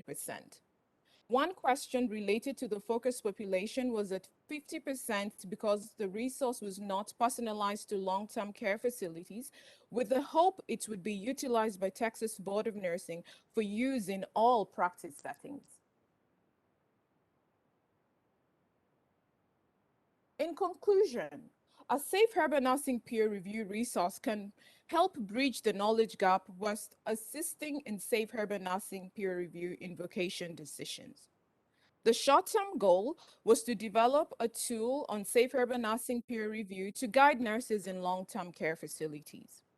The intermediate goals are to increase Safe Harbor Nursing Peer Review resource. The intermediate goals are to increase Safe Harbor Nursing peer review knowledge in nurses in long-term care facilities, to recommend utilization of the tool by Texas Board of Nursing for use in long-term care facilities, and to guide appropriate use of Safe Harbor Nursing peer review invocation by nurses in long-term care facilities.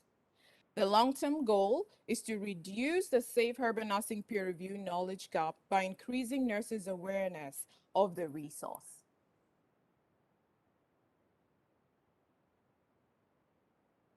Future recommendations for the project include proposing to make the tool available on the Texas Board of Nursing website. Upon approval, have the Safe Harbor Nursing peer review resource disseminated for use in all nursing practice settings. And lastly, sharing the resource with New Mexico Board of Nursing. Below are my references. Thank you for your time, and I'm open for any questions.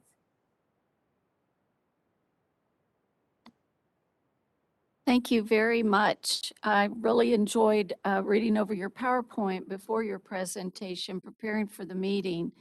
This is Kathy Shipp, and I think this is going to be a great tool to be used and looked at. Board members, do you have comments or questions?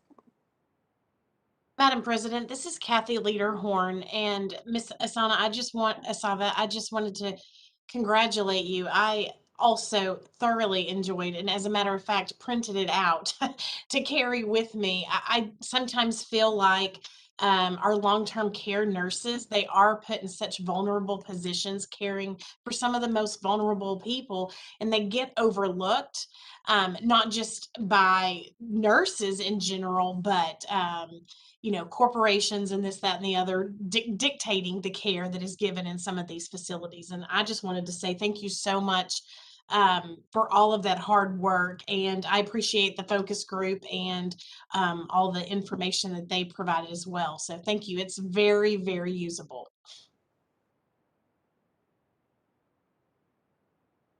Any other comments, board members? I just have a quick question.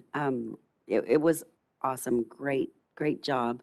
What was in your research, why did you see that these nurses are not invoking, and for what reason, or rather they don't know how? I mean, the tool is great to guide them, but what did your research find in their willingness to invoke?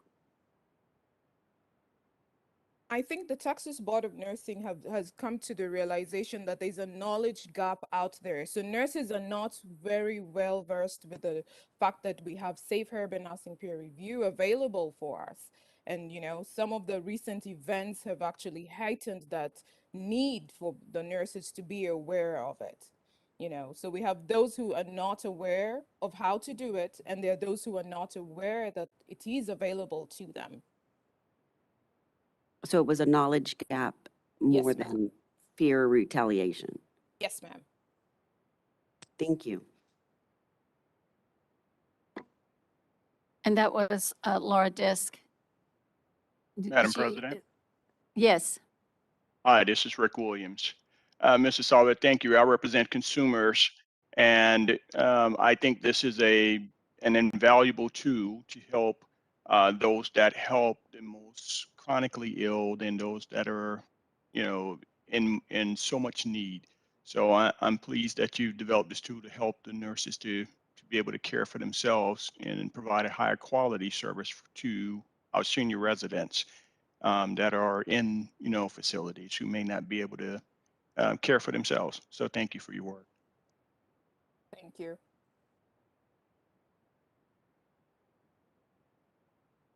Any other comments, board members? Well, I don't hear any more, so thank you very much for your work and good luck to you finishing your DNP. And Dr. Rounds, it's always good to see you. She was president.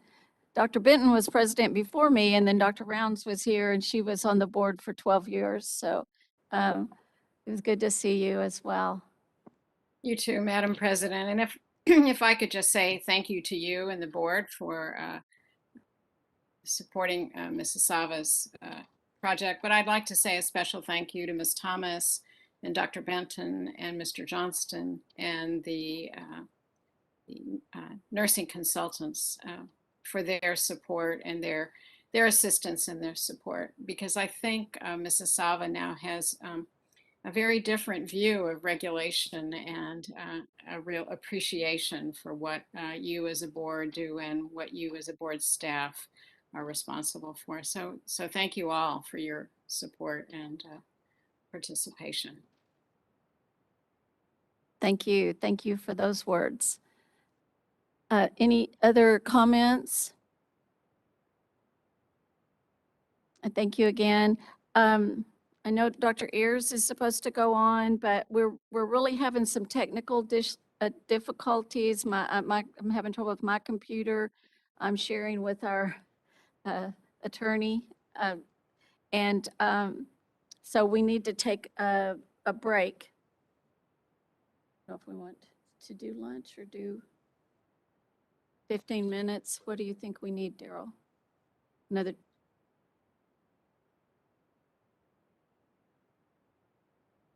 Okay, so we'll do another 10 minutes. So right now I have about 11:06, and we definitely will try to come back at 11:16. Thank you all. Dan?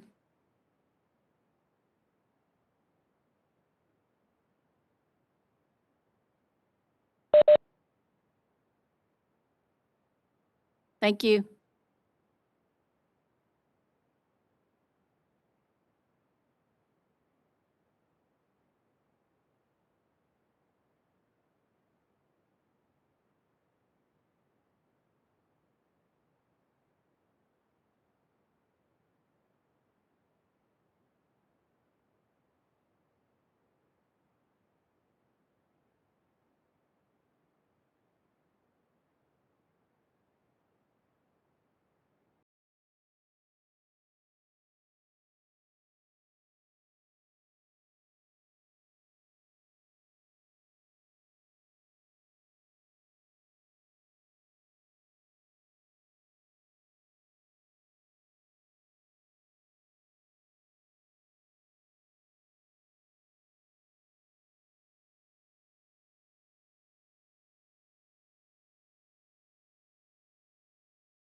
Okay, hello, everybody. We're back. This is Kathy Ship. I apologize again. I had to change out my whole computer and get a landline, but we're ready to go. And at this time, Dr. Ayers will talk to us about 3.2.6, the report of an abrupt program closure and current situation for students with Vista College Vocational Nursing Education Program in El Paso, Texas. Dr. Ayers? Thank you, President Ship. And good morning again, board members. The Vista College Vocational Nursing Education Program began operation in Texas in 2004. Initially launched as Computer Career Center. The main campus was located in El Paso with extension sites in Beaumont and Killeen. On October 8, 2021, Vista College abruptly closed all of its campuses and programs throughout Arkansas, New Mexico, and Texas. The program director, Dr. Tammy Little, notified board staff of the closure on the afternoon of Friday, October 8th. Campus leadership immediately notified all of Vista's regulatory bodies of the intent to close the school based on a corporate financial decision. Dr. Little advised board staff that she and Dr. Michael Linsmeyer, Senior Vice President of Academics, would be available to assist students. They immediately sent email notifications about the closure to staff, faculty, and students. At the time of the closure, a total of 229 vocational nursing students were enrolled in the 3 Texas programs. Of these, 77 students were scheduled to graduate in December 2021. Vista College offered no academic provisions for these students. The following Monday, October 11th, many understandably distressed former Vista vocational nursing students contacted the board seeking guidance about how they could continue their nursing education. That afternoon, board staff sent an email communication to the Vista students stating that board staff was aware of the unexpected closure and was currently exploring options to determine how board staff could assist the displaced students.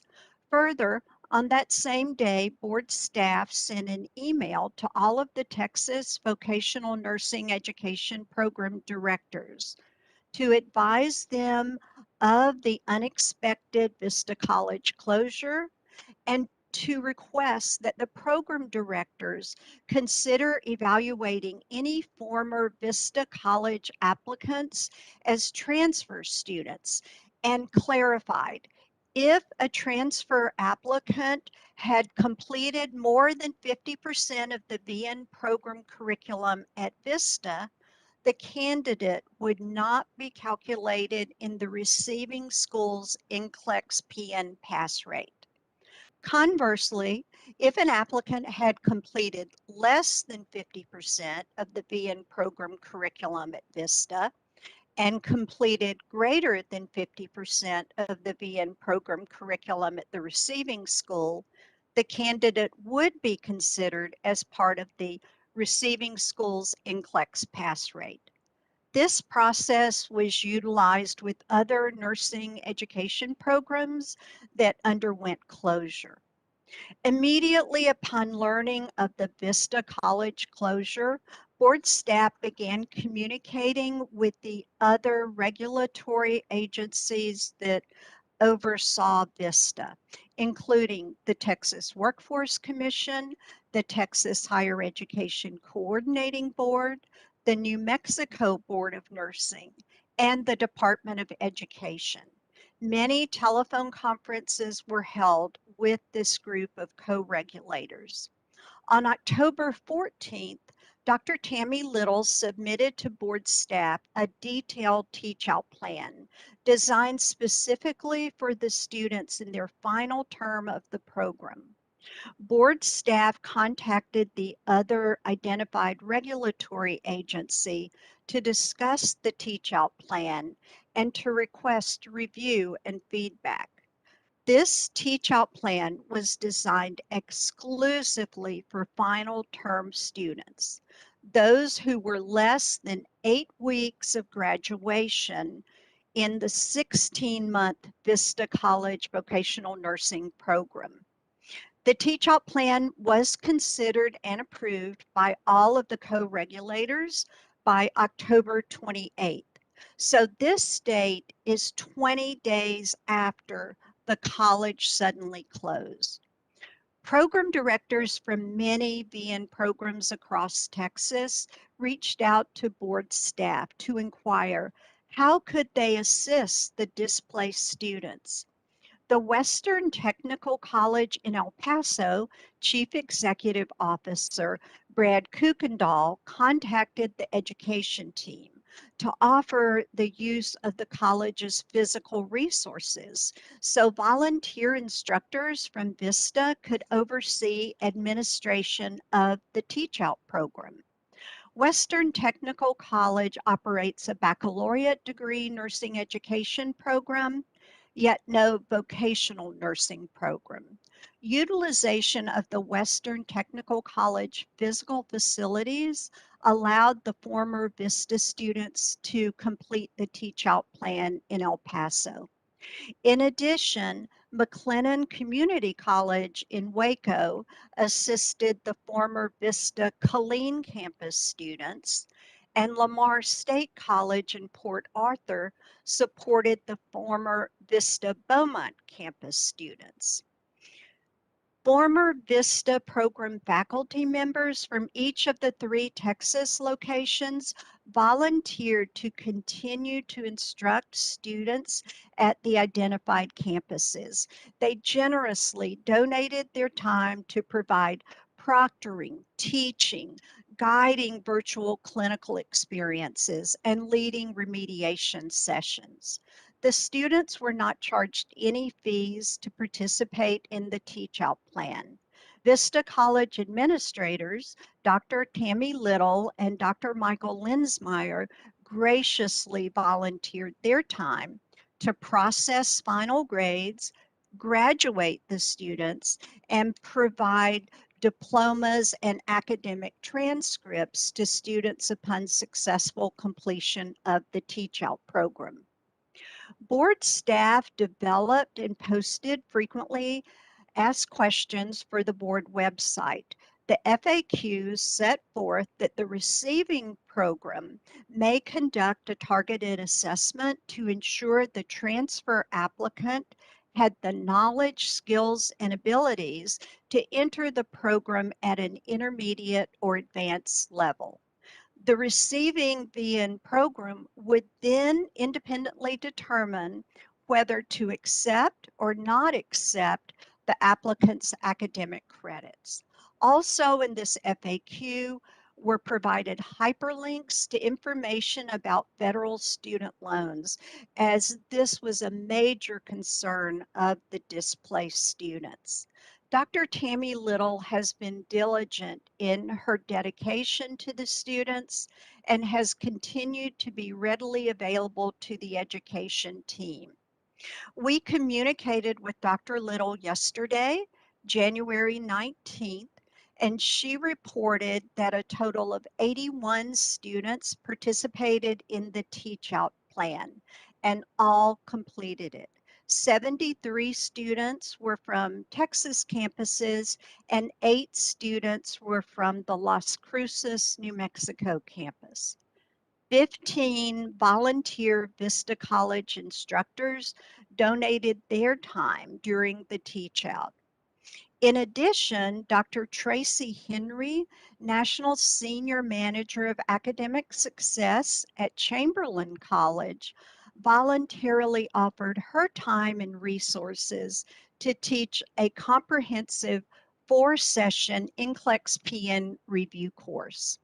The Teach Out program concluded on December 10th, 2021, and 76 affidavits of graduation were submitted to the Texas Board of Nursing, and 1 affidavit was submitted to the New York Board of Nursing. 32 candidates took the NCLEX PN, and 31 of the 32 passed on the first attempt, yielding a 2022 NCLEX pass rate of 96.77%. Dr. Little attributes the success to the dedication of the faculty and the diligence of the students to persevere during a difficult situation. The purpose of this report and the board order is to formally accept the report of the abrupt program closure for the Vista College Vocational Nursing Education Program. In alignment with Board Rule 214.4 approval, the order also states that Vista College may not reapply for approval of a new program proposal until at least 12 months from the date of the order have elapsed. Are there any questions for board staff?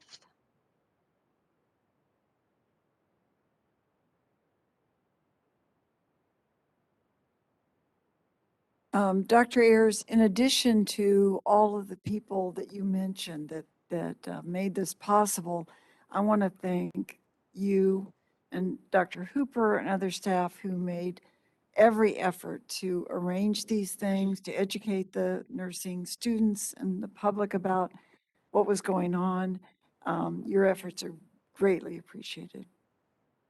Thank you. The education team really worked collaboratively to return all of the phone calls and all of the emails. It was overwhelming that second week of October. So thank you. It's such an unfortunate situation. It's something we really hate to see that with no notice, students are just turned away. And we were very lucky in some ways to have so many volunteer to help, but you all facilitate that. So thank you. Thank you very much. We had a similar situation before COVID, and we had students showing up and testifying in front of us in our open forum crying in that situation when they went to school and the doors were locked. And so we saw it then, so we can imagine what you were dealing with at this time, and how devastating that is. So that is wonderful, wonderful work. And just make sure that those other schools know how grateful we are for taking care of those students. And very, very important, and just shows community and how nurses hopefully always step up. Okay, so if there's no other questions or statements, any board members? Okay, could I have a motion, Ms. Disk? Yes, Madam President. I move to accept the report of the abrupt program closure following the October 8th, 2021 closure of the Vista College Vocational Nursing Education Program in El Paso, Texas, as noted in the attached letter and board order. Thank you. And do I have a second? I second. This is Maisie Jamison.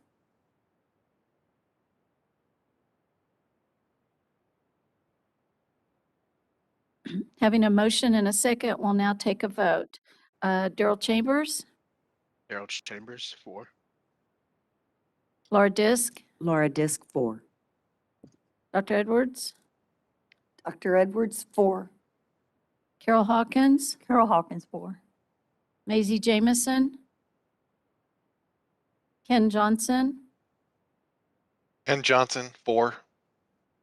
Kathy Lederhorn, Kathy Lederhorn, 4.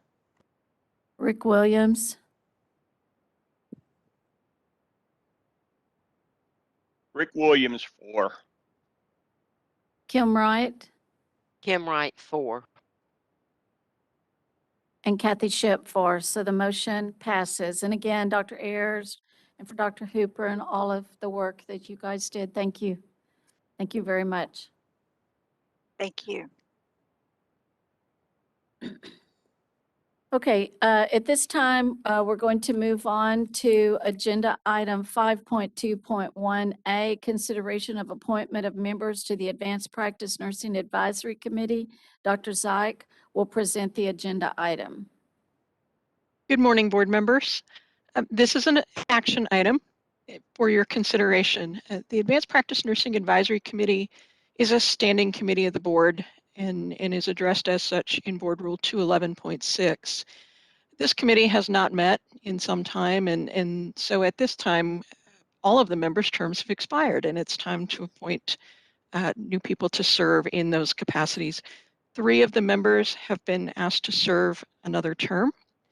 A 4th member you met this morning, Dr. Linda Rounds. She was actually a member of this committee many years ago before becoming ultimately a board member, and she's also been nominated to serve as the nurse practitioner education representative. So in a strange sort of way, she's actually a returning member as well. All of the rest of the appointees are new members to the committee. They've never served on the committee before. They have all provided me with a current curriculum vitae and all appear to be eligible and qualified to serve in the positions that they represent. I would point out that in Rule 211.6, where we notice all of the committee members and who they represent, one of the organizations is noted as the Coalition for Nurses in Advanced Practice. This organization ceased to exist a couple of years ago, so it no longer exists, and we will no longer have a representative for this organization since it doesn't exist.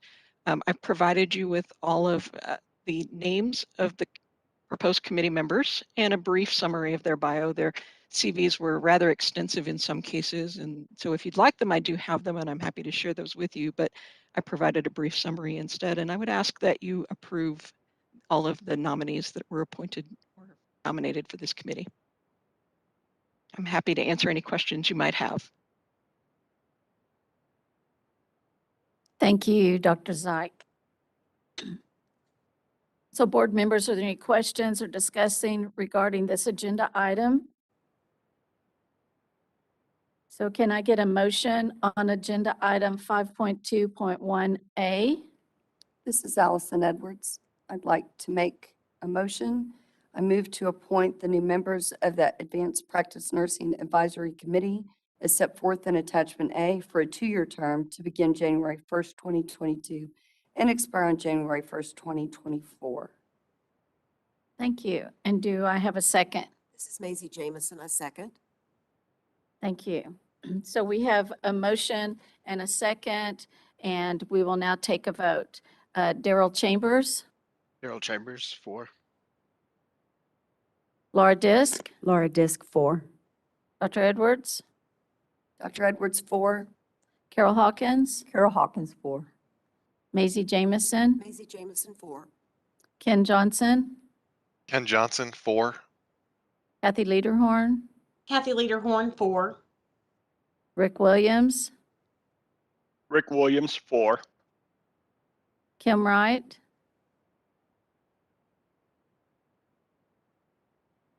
Kim Wright, 4.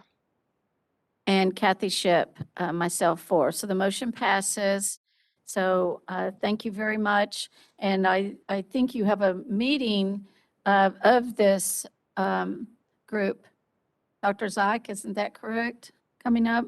That's correct. We have scheduled March 3rd and asked the organizations to ask their representatives to hold that date. So we look forward to seeing everybody here in Austin on March 3rd. Great. And it'll be good to see you, Dr. Rounds, again. Glad to have you. Okay.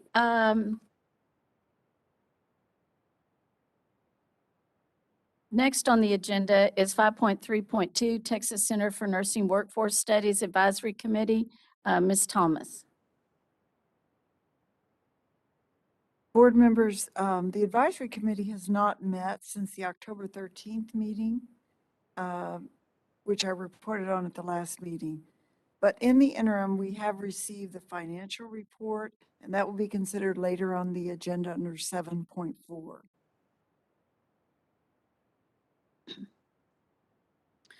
Okay, thank you.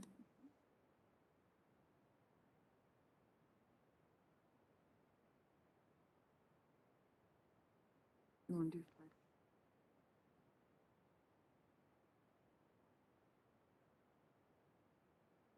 Yes. So board members, now we will consider 5.3.1A, appointment of board members to attend the NCSBN hybrid mid-year meeting to be held March 15th through 17th, 2022 in St. Louis, Missouri. So this is not a voting meeting like delegate assembly is in August, where we have representatives, but this is where the executive director and the presidents do get together. And the part of the topics are for those two members of each board in the country. And but many times when we'll take a board member that hasn't been, or if somebody wants to go and there isn't anybody that hasn't been that wants to attend, can do that. It's also virtual this year, so even more could go online and attend. But there is a position for someone to be able to go. So if you think you're interested in that, and we could talk about it, I usually just try to rotate it, but it's been kind of crazy. We've had 2 years where we haven't been able to attend except attending virtual. So I don't know if anyone wants to think about it or mention it, and we can consider that. And did you have anything to add, Ms. Thomas? No. Members could choose to attend virtually rather than going to the meeting as well. So that would open up a little bit more opportunity as well. We try to be careful, with the funds that we have when usually we don't take as many.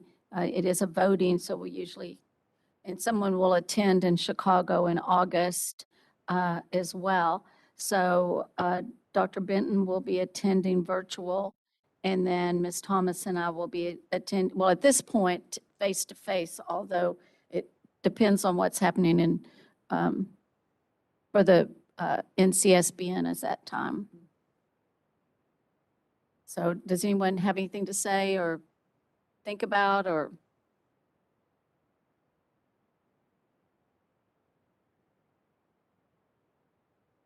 Do we know who hasn't been to mid-year?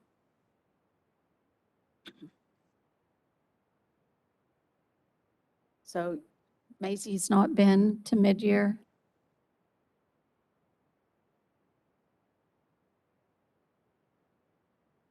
So most of the new members, with the exception of Maisie. Can't, yeah. I don't think Rick has been. He's shaking his head. And I think Kim and I went right before everything shut down. It was like the first part of February in 20. So probably the last time somebody attended was then. So I don't know if you want to, anybody want to say anything? I think, Laura, did you?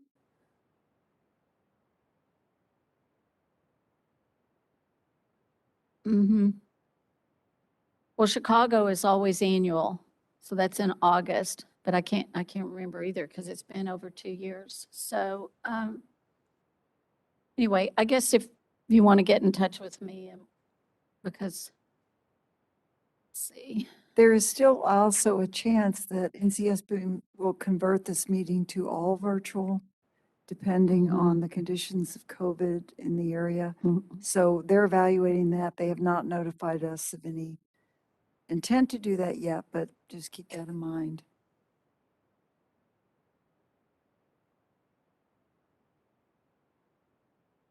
So it's not a voting item at this time.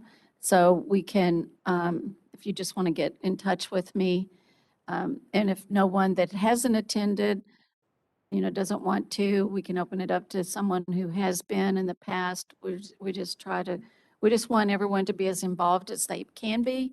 It's good to see the national level and kind of understand regulation on the national level. Now, Carol, you haven't been either.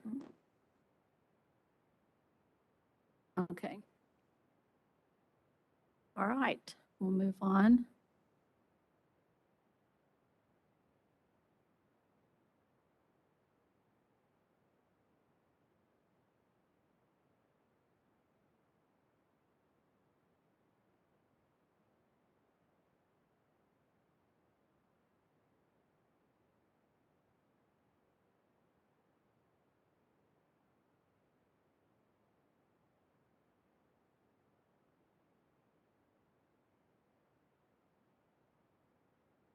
That's the position statements. I wouldn't try to.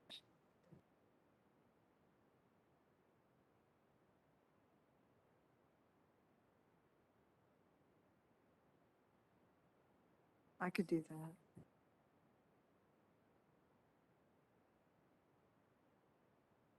Yeah, we can't do that one. We only have.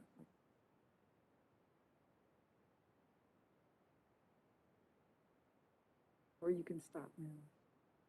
Well, let's go ahead and we'll do 7.4, consideration of the Texas Center for Nursing Workforce Studies financial report. Ms. Thomas? This is item 7.4 on the agenda. You do have a written report provided by Pam Lauer, who's the program manager for the center. This is a financial report we require every year. It contains just a couple of things. One is the deliverables that the program has accomplished during the previous year. So that includes the nursing program reports that are taken from the NEPAS data. You can see there's a variety of them, and they're done on the RN and the VN programs in the state.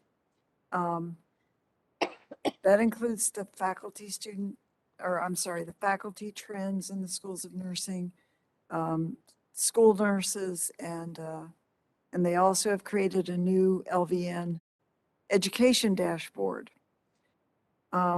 During this year, they delayed the studies of staffing that they normally do, including hospitals and home health, et cetera.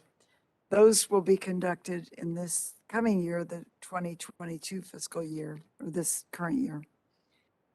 They also reported that they maintained 4.5 FTEs through most of the year, but then a position came open or vacant in August of 2021.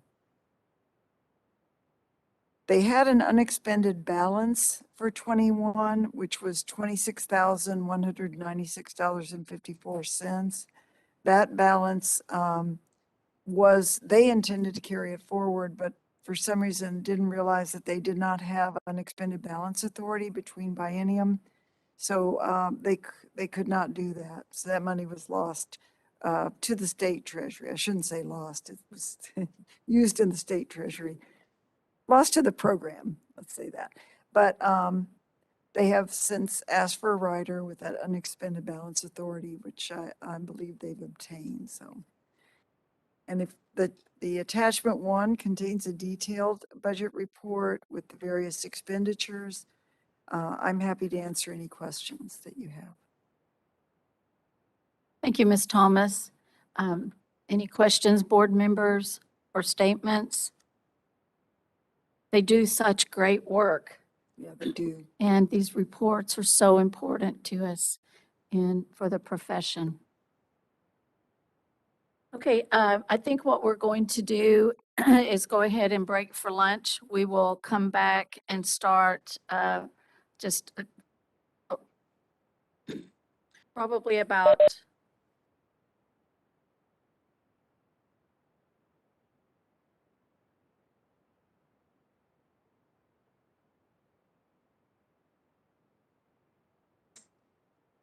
Okay, we'll come back at 12:45, and that way we can do open forum at 1, but we can take care of some board business before that time. So thank you all very much. Dan, we're ready to stop the meeting for the lunch break. Get it. I got it. 12:45. Thank you.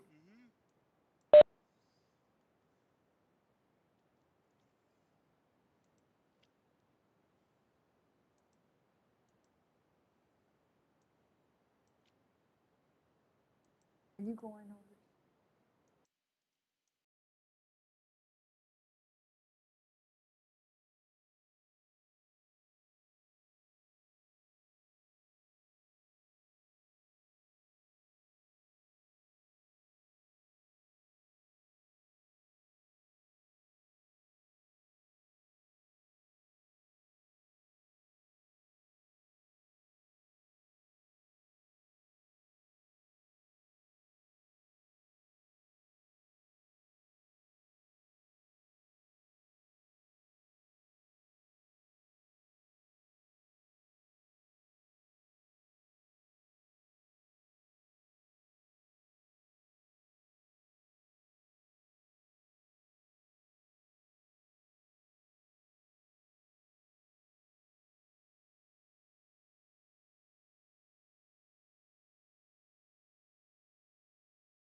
Everybody here good? Okay, we're good.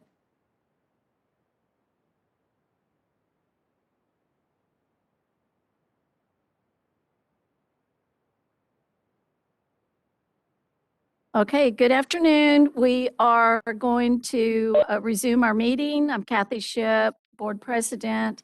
We're going to do 7.2 on our agenda, review and consideration of current position statements without changes. Elise McDermott, one of Good our board afternoon. staff. Thank you. Good afternoon, Madam President and board members. I'm Elise McDermott. I'm one of the nursing consultants for practice. And I have two reports for you today. The first one's going to be agenda item 7.2, review and consideration of the current position statements without changes. So as a reminder, the board's position statements provide guidance to nurses on relevant practice and licensure issues. They do not have the force of law, but they do provide nurses guidance on specific issues. Annually, the board position statements are reviewed by the practice and education consultants to determine if updates are needed related to changes across the nation and practice trends. To make this determination throughout the year, board staff keep apprised of changes in practice nationally through evidence-based practice developments, guidelines, and regulation movements. The annual review of board position statements also allows for the opportunity to parallel the position statements and content with advances in practice, the Nursing Practice Act, and board rules. The following current position statements did not have any recommended changes to the content or context of the position statement. On occasion, board staff need to fix any broken hyperlinks or make small editorial changes to update new over the years. The position statements that are now hyperlinked in this document, since they did not have changes for ease of review, we provided hyperlinks to each one so that you could review the position statement as there were no suggested changes from board staff. So board staff would request that there be an acceptance of these current position statements as there are no recommended changes to them and allowance for non-substantive editing for the purposes of clarity as deemed necessary by board staff. Any questions? Thank you so much, and thank you for the work you've done on this. Any statements, questions, board members? Okay, if not, could I have a motion, please? This is Kathy Lederhorn. I'll make a motion. Thank you. I move to accept the current board position statements without any recommended changes with allowance for non-substantive edits for purposes of clarity as may be deemed necessary by board staff. Thank you so much. Is there a second? This is Maisie Jamison. I second. Thank you. So if there's not any other discussion, I have a motion and a second. We'll now take a vote. Daryl Chambers, Daryl Chambers, 4. Laura Disk, Laura Disk, 4. Dr. Edwards, Dr. Edwards, 4. Carol Hawkins, Carol Hawkins, 4. Maisie Jamison, Maisie Jamison, 4. Ken Johnson, Ken Johnson, 4. Kathy Lederhorn, Kathy Lederhorn, 4. Rick Williams, Rick Williams, 4. Kim Wright. Right, 4. I couldn't hear Kim you. Wright, 4. Great, thank you. And Kathy Shipp, 4, so the motion passes. Thank you so much. So the next on the agenda is 7.3, review and consideration of current position statements with changes. Ms. McDermott? Thank you, Madam President and board members. So this is the second of my reports. Agenda item 7.3. So this time this is going to be the review and consideration of current position statements. However, these do have changes. As with the previous item, again, practice and education consultants reviewed these items and they did notice that there needed to be changes. 7 of these position stated statements needed non-substantive changes, meaning that the recommended changes were for clarifying purposes, but did not change the tone or intent of the guidance that's provided in the position statement. 4 of the position statements in this report do have substantive recommended changes. So now to go over those. So for the proposed non-substantive changes, position statement 15.1, nurses carrying out orders from physician assistants. This is simply an update to reflect references. Traditionally, this has always had a reference to the Nursing Practice Act 301.0025, or I'm sorry, 32, that always had to do with registered nurses. So we always had a reference to the registered nurses because within the Nursing Practice Act, there is a statement that talks about what RNs, what orders they follow. We do expect the same of Lvns, and so we thought just to clarify that for Lvns, we would add their citation. So that's all that this is simply doing, is adding the Lvn citation to this physician statement, which has always been that nurses can carry out orders from physician assistants. It's just aligning the references with what we traditionally teach and educate. Physician statement 15.3, Lvns engaging in IV therapy, venipuncture, and peripherally inserted central catheter lines. This is a non-substantive proposed change. It's going to be consistent with the National Council of State Boards of Nursing model rules, as they had updated during their delegate assembly their model rules that included a modernization of the concept of nursing diagnosis to be changed to patient diagnosis. There's a change in education that the nurse is a contributing role to the overall patient diagnosis. So we simply updated that terminology to be consistent with the model rules from NCSBN. And then there were several other state boards that we referenced that have the same position as we do. They just kind of moved around where their documents lived. So simply the rest of that is just updating the references that existed in just the places that they have moved so that people can access that. Position statement 15.5, nurses with the responsibility for initiating physician standing orders. It discusses about the concepts of standing delegation orders, standing medical orders, and protocols. What we wanted to do here is clarify what's already in practice, but just to provide a little bit of clarity, because we do get a lot of inquiries from APRNs asking if they can create standing orders, when in fact Texas Medical Board, under their rules, they do not allow any provider other than a physician to issue these types of standing orders. So we just simply added a little bit of language, just clarifying that it's only a physician that can create these standing orders. 15.7, the role of Lvns and RNs in the management and or administration of medications via epidural or intrathecal catheter routes.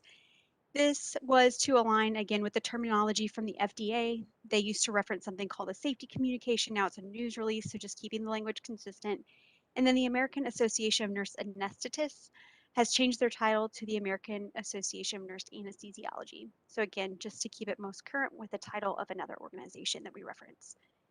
Position statement 15.8, role of the nurse in moderate sedation, again, was an update to that same organization to reflect their new name.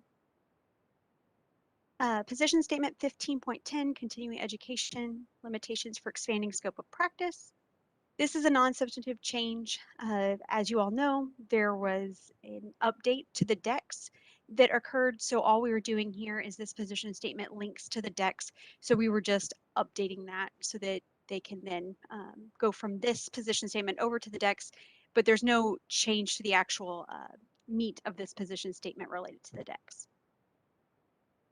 Position statement 15.11, delegated medical acts. This is a non-substantive change, again, keeping in what we currently educate practice on, but just providing that information. We do often get questions from APRNs about what they can delegate, and this is just reminding them that they cannot delegate medical aspects of care that are delegated to them from a physician. If they are to delegate, they delegate using our delegation rules in chapters 224 and 225. So that's the end of the non-substantive changes and just a few more for substantive. So the following position statements actually had changes that would change a little bit of the content and intent of the position statement or add to the position statement. So position statement 15.25, administration of medication treatments by Lvns. The proposed substantive changes lie in the fact that there was actual additional knowledge and clinical behaviors related to the administration of medication by vocational nurses in their educational preparation. That was updated in the decks. So when that was updated in the decks, those knowledge and clinical behaviors actually lie within this position statement. So when we added the new knowledge and clinical behaviors, we did update this position statement. So it now aligns with the decks, but it is a little bit of a addition to this position statement. Position statement 15.27 is scope of practice related to licensed vocational nurse. This is mainly a change to align with the DEX. Again, we updated many portions of the DEX to be current with what is being educated to nurses and creating those competencies. So it's simply to align with the DEX, but it did have some substantive changes to align with the DEX. Same thing with position statement 15.28. This relates to registered nurse scope of practice. So same thing here to align the registered nurse scope of practice with the DEX. And then the very last one is position statement. It should be 15.29. In other portions of the board report, it does say 15.29, but in its little summary paragraph, it is a typo. This is about professional boundaries and the use of social media by nurses. The proposed substantive change here is to align with the leading nursing organization's policy brief regarding nurses spreading misinformation about COVID that was published on November 16th. This is the same policy brief from NCSBN and these organizations that Kathy Thomas talked about earlier that was within her report. And again, that's just to align with the movement and regulation across the nation. So those are the proposed changes to the current board position statements. So board staff is asking for the adoption of the current board position statements with proposed changes and allowance for non-substantive edits for purposes of clarity when deemed necessary by board staff. Any questions? Yes, I have questions. Me too. On the 15.29, Yes. okay, considering the fluidity of misinformation on COVID it changes day to day, how do y'all plan to address that? So the way that it has been added to that position statement, we made it a little bit more broadly written, as exactly like you said. This situation is fluid. There's also potentially other situations that may pop up in the future where there might be misinformation, and so it's a little bit more of guidance to nurses to remind them of when they are presenting themselves in a professional manner and letting the general public know that they are a nurse when they're spreading that misinformation, where that professional boundary lies. Okay, well, but it specifies COVID-19. As a nurse, you know, we know you're not supposed to do these things. Why just specify COVID-19 and not every diagnosis? So within the actual wording within the position statement, there's no mention of COVID-19. It's written more broadly. The citation of where that information comes from is from the basis of that policy brief from NCSBN. The policy brief does say, it says SARS-CoV-2 is a potentially dead virus, providing misinformation to the public regarding masking, vaccines, medications, and/or COVID-19 threatens public health. And then, so it does it does specifically state that, or maybe am I looking at it wrong? That's the way I read that. And again, with the fluidity of it, today it's misinformation, tomorrow it's true. What's true today is misinformation the next day. You know, how are you even going to attempt to police that? I believe that would be on a case-by-case basis. So the way that I can read to you what's actually written in the position statement, as we made it a more broad statement, it talks about the use of social media and the dissemination of public health information. The use of social media can be a tremendous benefit to nurses and patients alike. For example, dissemination of public health and safety announcements. When engaging in the dissemination of information via social media, it is imperative that nurses provide the public with factual, evidence-based information and avoid the dissemination of misinformation. And then we go on to say, according to NCSBN 2021, misinformation is defined by NCSBN as the distorted facts, inaccurate or misleading information, not grounded in the peer-reviewed scientific literature, and counter to the information being disseminated by the Centers of Disease Control and Prevention, or CDC, and the Food and Drug Administration, FDA. When identifying themselves by their profession, nurses are professionally accountable for the information they provide to the public. Any nurse participating in the dissemination of misinformation must again be aware of the potential consequences. Nurses are urged to recognize that dissemination of misinformation not only jeopardizes the health and well-being of the public, but may place their license and career in jeopardy as well. So I'm just gonna and I understand that this is such a politically charged, but if we could rewind back to February of 2020, I was just coming back from Austin, and all of it was coming down about the shutdowns and this, that, and the other. And not gonna lie to you, I was one of those at the very beginning that said, no, my kids have to stay in school. It's just like the flu, blah, blah, blah. And so I've since changed my position and I've said that, but I don't think that it's necessarily right for my license and my career to be put in jeopardy because at that time I didn't agree. And it's my, and I, and the policy statement that I'm reading says bottom line, the decisions made by the CDC and the FDA are grounded in science, and anything outside of that you can be held accountable, and it jeopardizes your license and your career. And I'm just going to say, as Kathy Lederhorn, I don't think that that's right. And I just think that it's a slippery slope. I guess that is the thing. Of course, I'm not going to go out there and say, okay, guys, this new treatment is you blow dry your hair sitting in a bathtub. I'm not going to do that. And I am a sound nurse. But like I said, if someone goes back on my Facebook page 2 years ago, they're going to see that statement that I said, no, I want my kids to go to school and, this, that, and the other. And I mean, somebody could turn me in for that. So that's Exactly. It is just such a slippery slope here to feel like to even police that in any meaningful way. And to put someone's license and their job on the line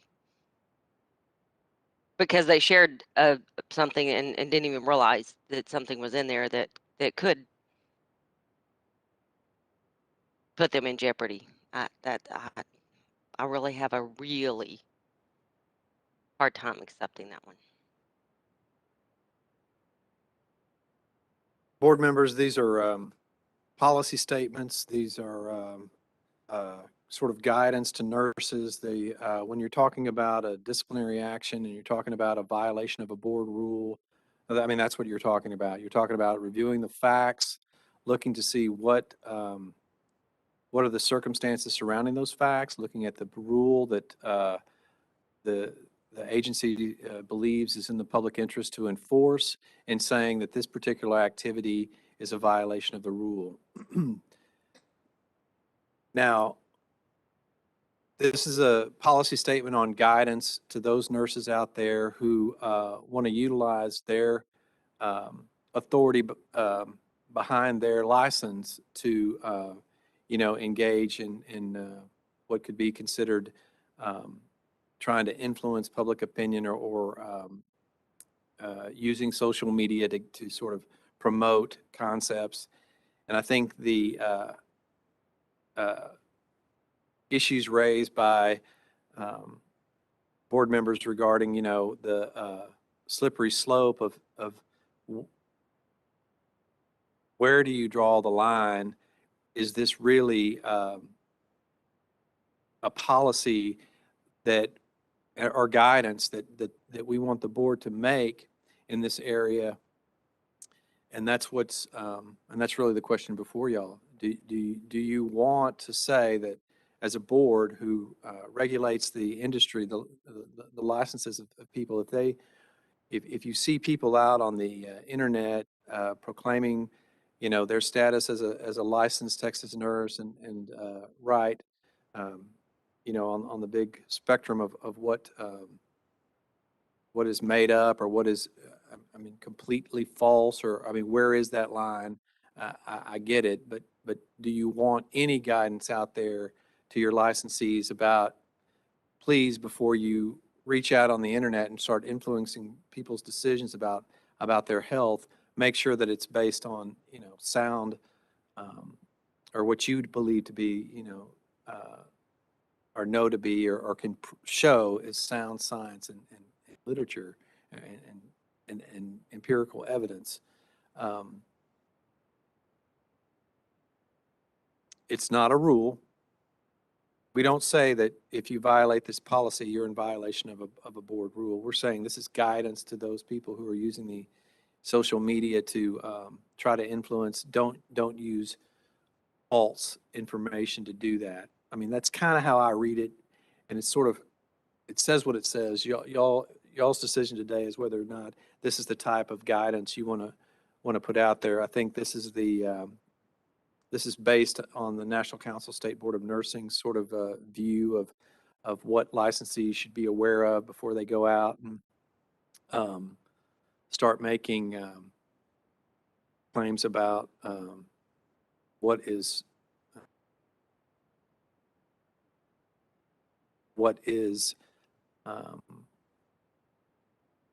believed, what could be, what I think science would say would be false information.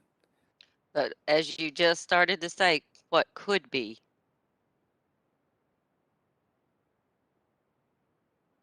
That's right. But I don't think we, I don't think we want our licensees to be making statements on things that aren't, that they can't, that are just beliefs. You don't do that in nursing, generally speaking. You don't just go in with an unsupported belief about something and then start practicing nursing based on those judgments like that. So I'm not trying to persuade you board members one way or another. I just wanted to make clear this wasn't a rule. It's not a controversy in front of us of this particular, nurse on social media did something and we say it's in violation of our rule. And then this is guidance to try to help our licensees try to promote the best health information and not use distorted facts, inaccurate or misleading information not grounded in the peer-reviewed scientific literature.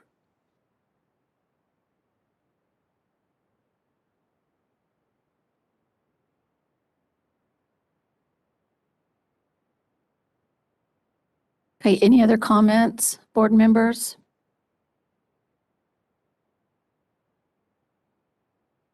I do think if y'all have a discomfort with, particularly 15.29, then, this debate and discourse could, lead to a different motion than what's been recommended by staff.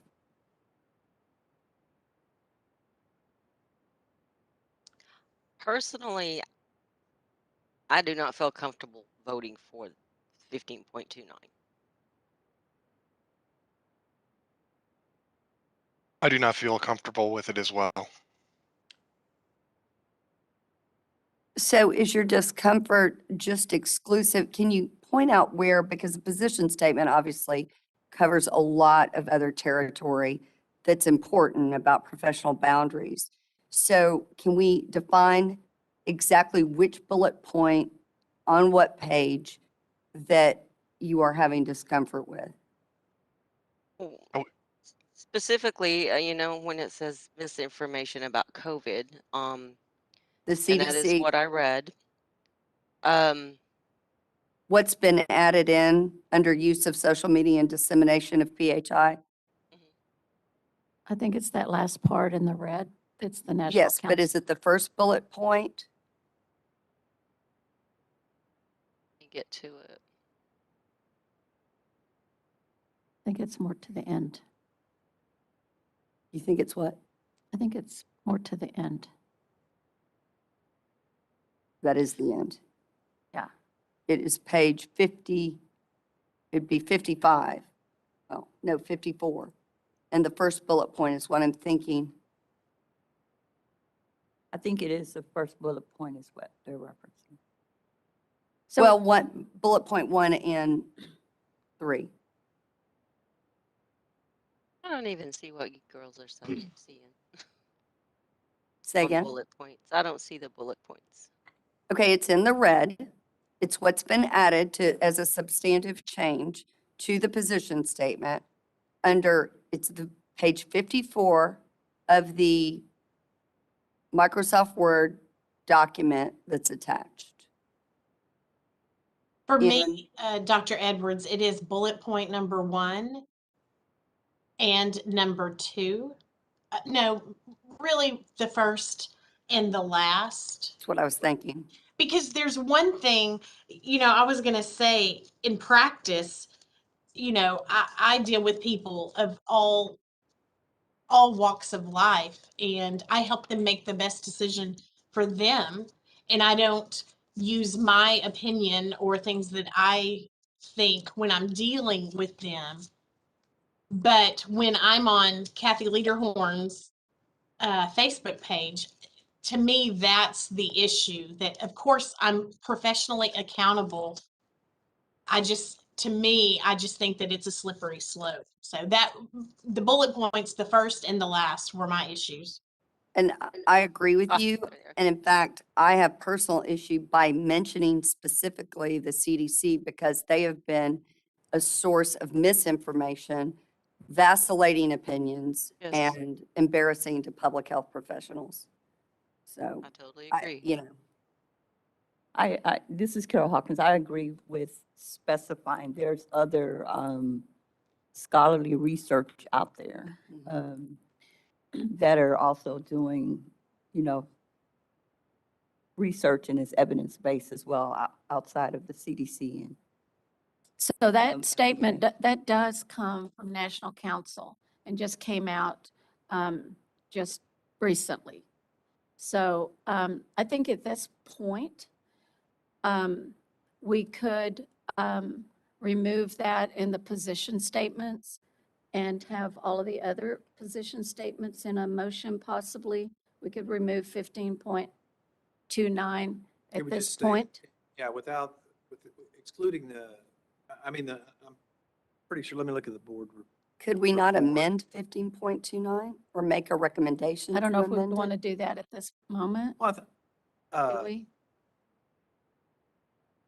what happens if you don't adopt it is that the position statement is out there like prior to its amendment. Right. I guess is what I was going to say. If you want to, I think if you're suggesting sort of right now parsing, what do you want to keep in, what do you want to keep out, and then, make your motion to presumably to adopt all of them, including 15.29 with the amendments, that's just sort of I don't recommend, that editorializing right here and right now, unless you all prefer that. So just exclude it altogether? And That way it and just stays the ask it same, and it can come back later with the amendments that we're discussing. right, at a different board meeting. I think that is a better way than us trying to do this right now with our terminology of what we would want I to guess do. my only concern is why prolong it if we're all in agreement with this being removed as a bullet point, because it's important to address social media misinformation, but it does say according to it. I mean, obviously, if there is a simpler way, my recommendation is try to avoid, the time and sort of chance of not getting it quite right if it's a complicated editorial process y'all want to engage in. But So I guess at what point would we bring it back to discuss it, or would board staff just sort of rework it and that's how it would be. It would be present it at the July meeting? April. I'm sorry, April.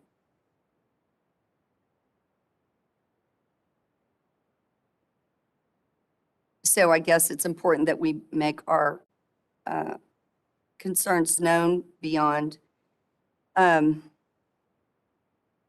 beyond just the use of the CDC and FDA, any other language that people don't, board members don't agree with. I think we should voice them now so that when board staff does rework it, we're not then punting it to then the next meeting.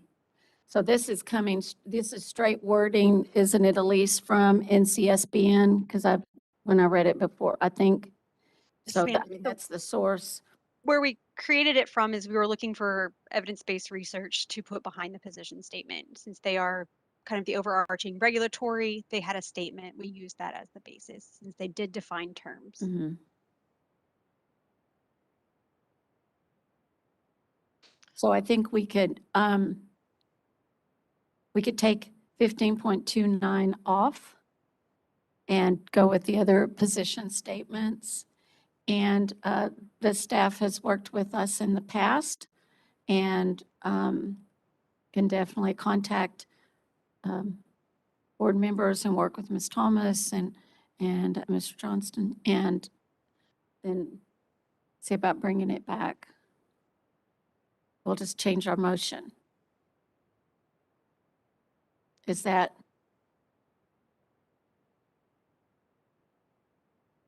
So We'll do that. The staff will bring 15, if that's y'all's preference, staff will bring 15.29 back. We'll look at the, we understand that there's an importance, I believe, to give nurses guidance on there's a limit on misinformation and using your nursing license on social media, which is it can be a helpful tool. It can be very harmful. Exercise professionalism in the use of your social media to the extent that that y'all believe that's relevant. Y'all can deliberate on that when we bring that back. We understand, I think, from this discussion that limiting CDC or guidance or these sort of limited sources. I mean, I don't think I would purport that the Food and Drug Administration and the CDC are great sources of, in my opinion, of scientifically peer-reviewed information and are relevant, but maybe not having to name them if it's particularly. Yes, because they're not the only relevant. They're not the only ones, right? Exactly. I don't want to eliminate them. Obviously, I don't think we're eliminating them from our idea of who provides good information about what's healthy for our citizens, and then bring that back and let y'all deliberate on what we can take our best stab at what we think is a good guidance document based on licensees using social media. We don't want them to utilize it in a harmful way, obviously. And it is a important area of concern for our licensees as well as our citizens. So we'll bring that back if that's y'all's preference to not adopt this. And my recommendation would just be to exclude 15.29 from the motion. And we can take it back and take 15.29 back. And do you want to do the motion? Madam President, may I make a motion? Yes.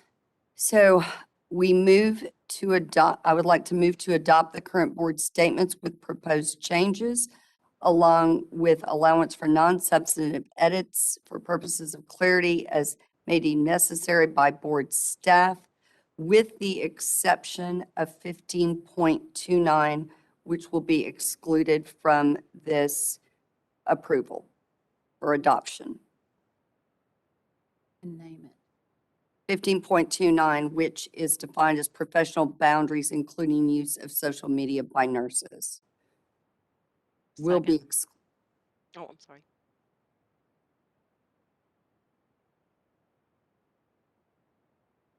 Carol, did you second? Who second? I didn't. I did, Kim. Oh, Kim Kim. Wright, I second the motion. Okay. Did you get that motion, Patricia? Okay, great. Thank you. All right, we have a motion and a second. Is there any other discussion? Do we need to add for the April meeting? No. Okay. All right. So having a motion and a second, we'll now take a vote. Daryl Chambers, Harold Chambers, 4. Laura Disk, Laura Disk, 4. Allison Porter Edwards, Allison Porter Edwards, 4. Carol Hawkins, Carol Hawkins, 4. Maisie Jamison,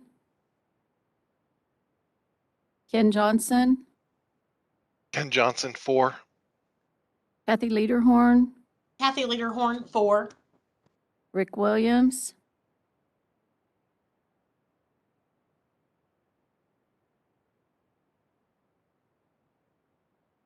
Rick Williams, 4.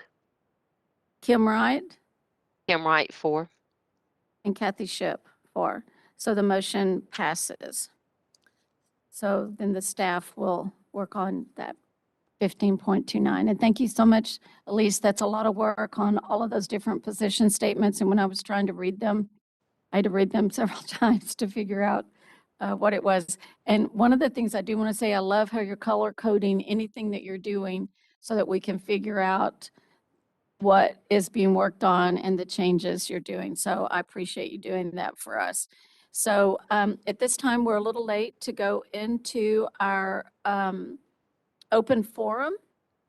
And so it's 1:25, and this is going to be introduction for the open forum. So on behalf of the board, I'm recognizing this time as the beginning of open forum. It's 1:25. Normally, this is an opportunity for the public to voice observations and opinions about the regulation of nursing, the approval of nursing schools, and nursing practice issues which fall under the purview of the agency. We welcome ideas of recommendations about issues in nursing practice or education. The information shared with us will assist the board in its regulatory role. The mission of the Texas Board of Nursing is to protect and promote the welfare of the people of Texas by ensuring that each person holding a license as a nurse in the state of Texas is competent to practice safely. Keep in mind the board's jurisdiction is limited to the approval of schools of nursing, examination and licensure of nurses entering practice, and the regulation of practicing nurses.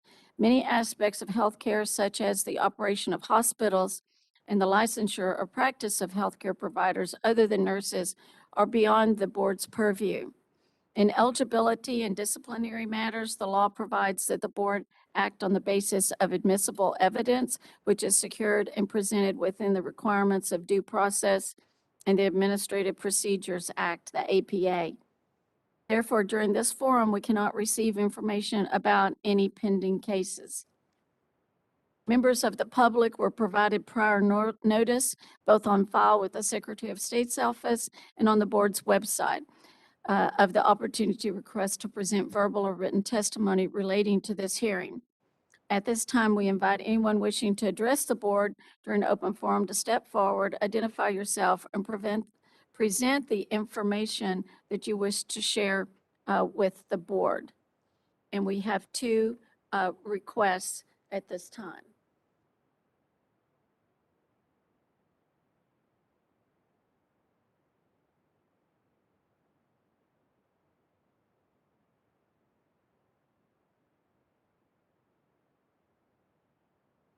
We do not have a speaker form from you.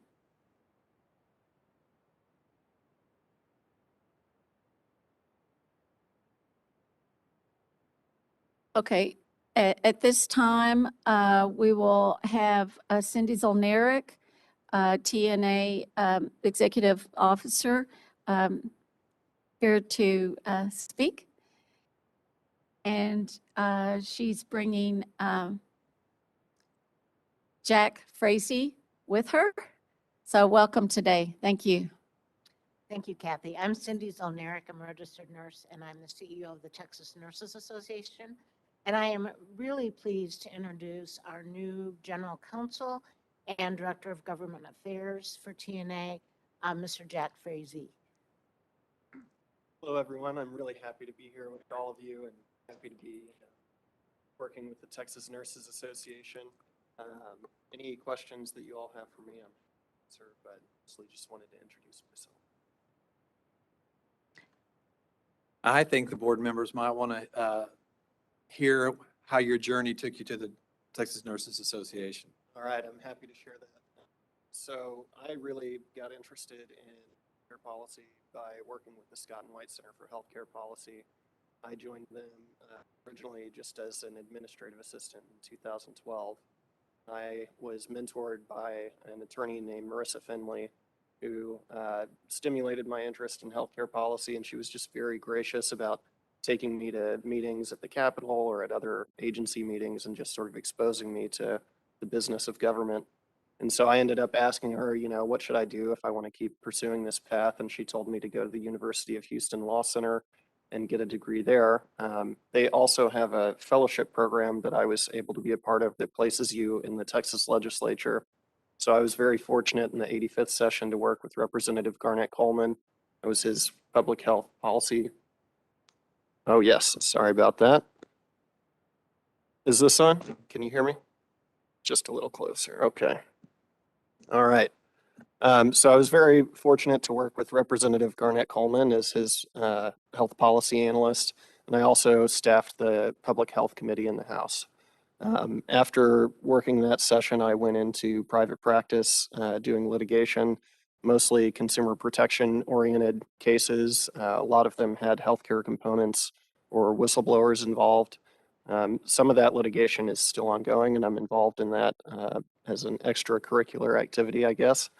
And after, you know, several years of working in that space, the goal was always to get back in healthcare policy. I just wanted to understand how the courts worked. So when we had agency rules or laws that were being passed and then the courts were interpreting them, I wanted to know how that all worked so I could do better work in the policy space. So I'm very happy that TNA has given me the opportunity to come back and engage Texas public health policy.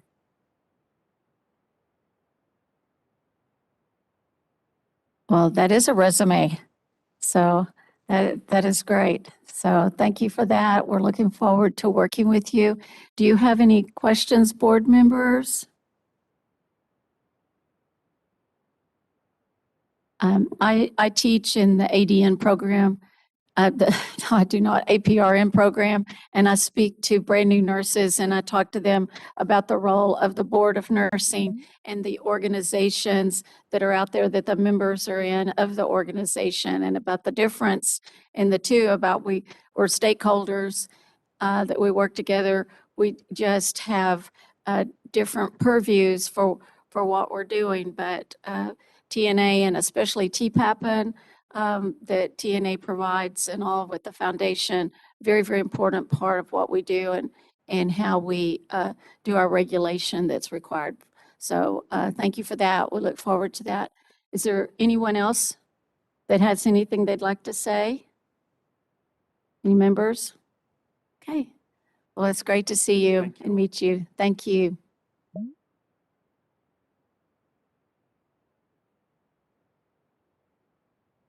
Okay, and at this time, we have a request from Anna Brazil. Mm-hmm. But I forget if it's Latvian or Lithuanian, but it's basil like the seafood. No, it's spelled with a Z instead Oh, of an S. Basil. Okay. If you'll introduce yourself and tell us while you're here today, considering what I've already discussed, that we can listen to your issues. Thank you. Madam President, I came here today just to say I, as of yesterday, am licensed in the state of Texas. You can see on my resume, I've worked in many other places already, but I just want to say how professional and kind and patient and made notes and then I misplaced them. But your staff have been wonderful. Y'all have been wonderful. Thank you for all the hard work you've done advocating for me, helping me find the next step in front of me. I worked towards a technical license. So I just really want to say thank you. And thank you to you all. I know I have very little idea what, I mean, I have a little bit, but not much, what you all do month in and month out, board meeting in and board meeting out. And I know 6 years is a long time. I know you have other jobs and responsibilities and hats you wear. And I just want you to know that what you do here makes a difference. And we appreciate it. Oh, well, thank you. We, as board members, feel very fortunate to have an amazing staff. We have 120 something staff members to help us be able to do the job that the governor has appointed us to do. And so we feel fortunate to have that staff.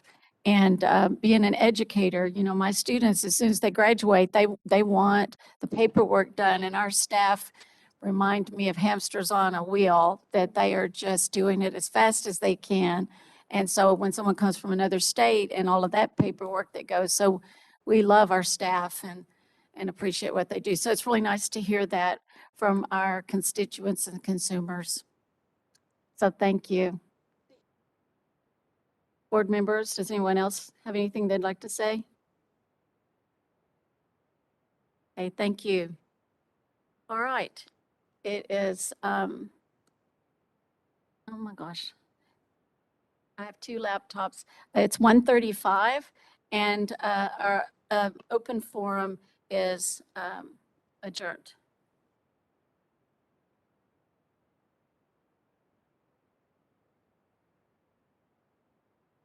Yes. And so at this time,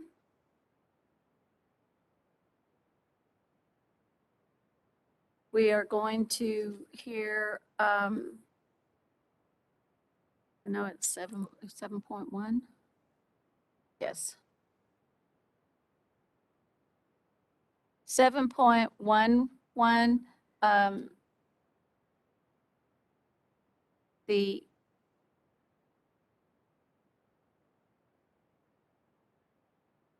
Texas Peer Assistance Program for Nurses Quarterly Report for the first quarter.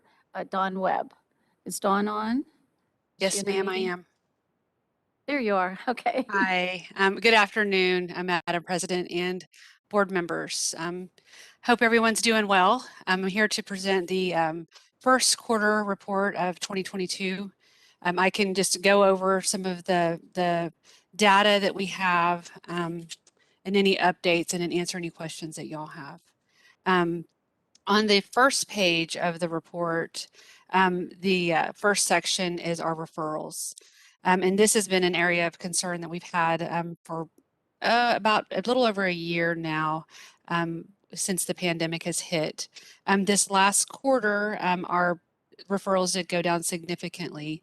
I'm keeping very close track of this, looking at where this is coming from, what we can do to intervene. And the most important thing, I think, right now is that we do outreach. Last quarter, we had 173 referrals. This quarter, 137.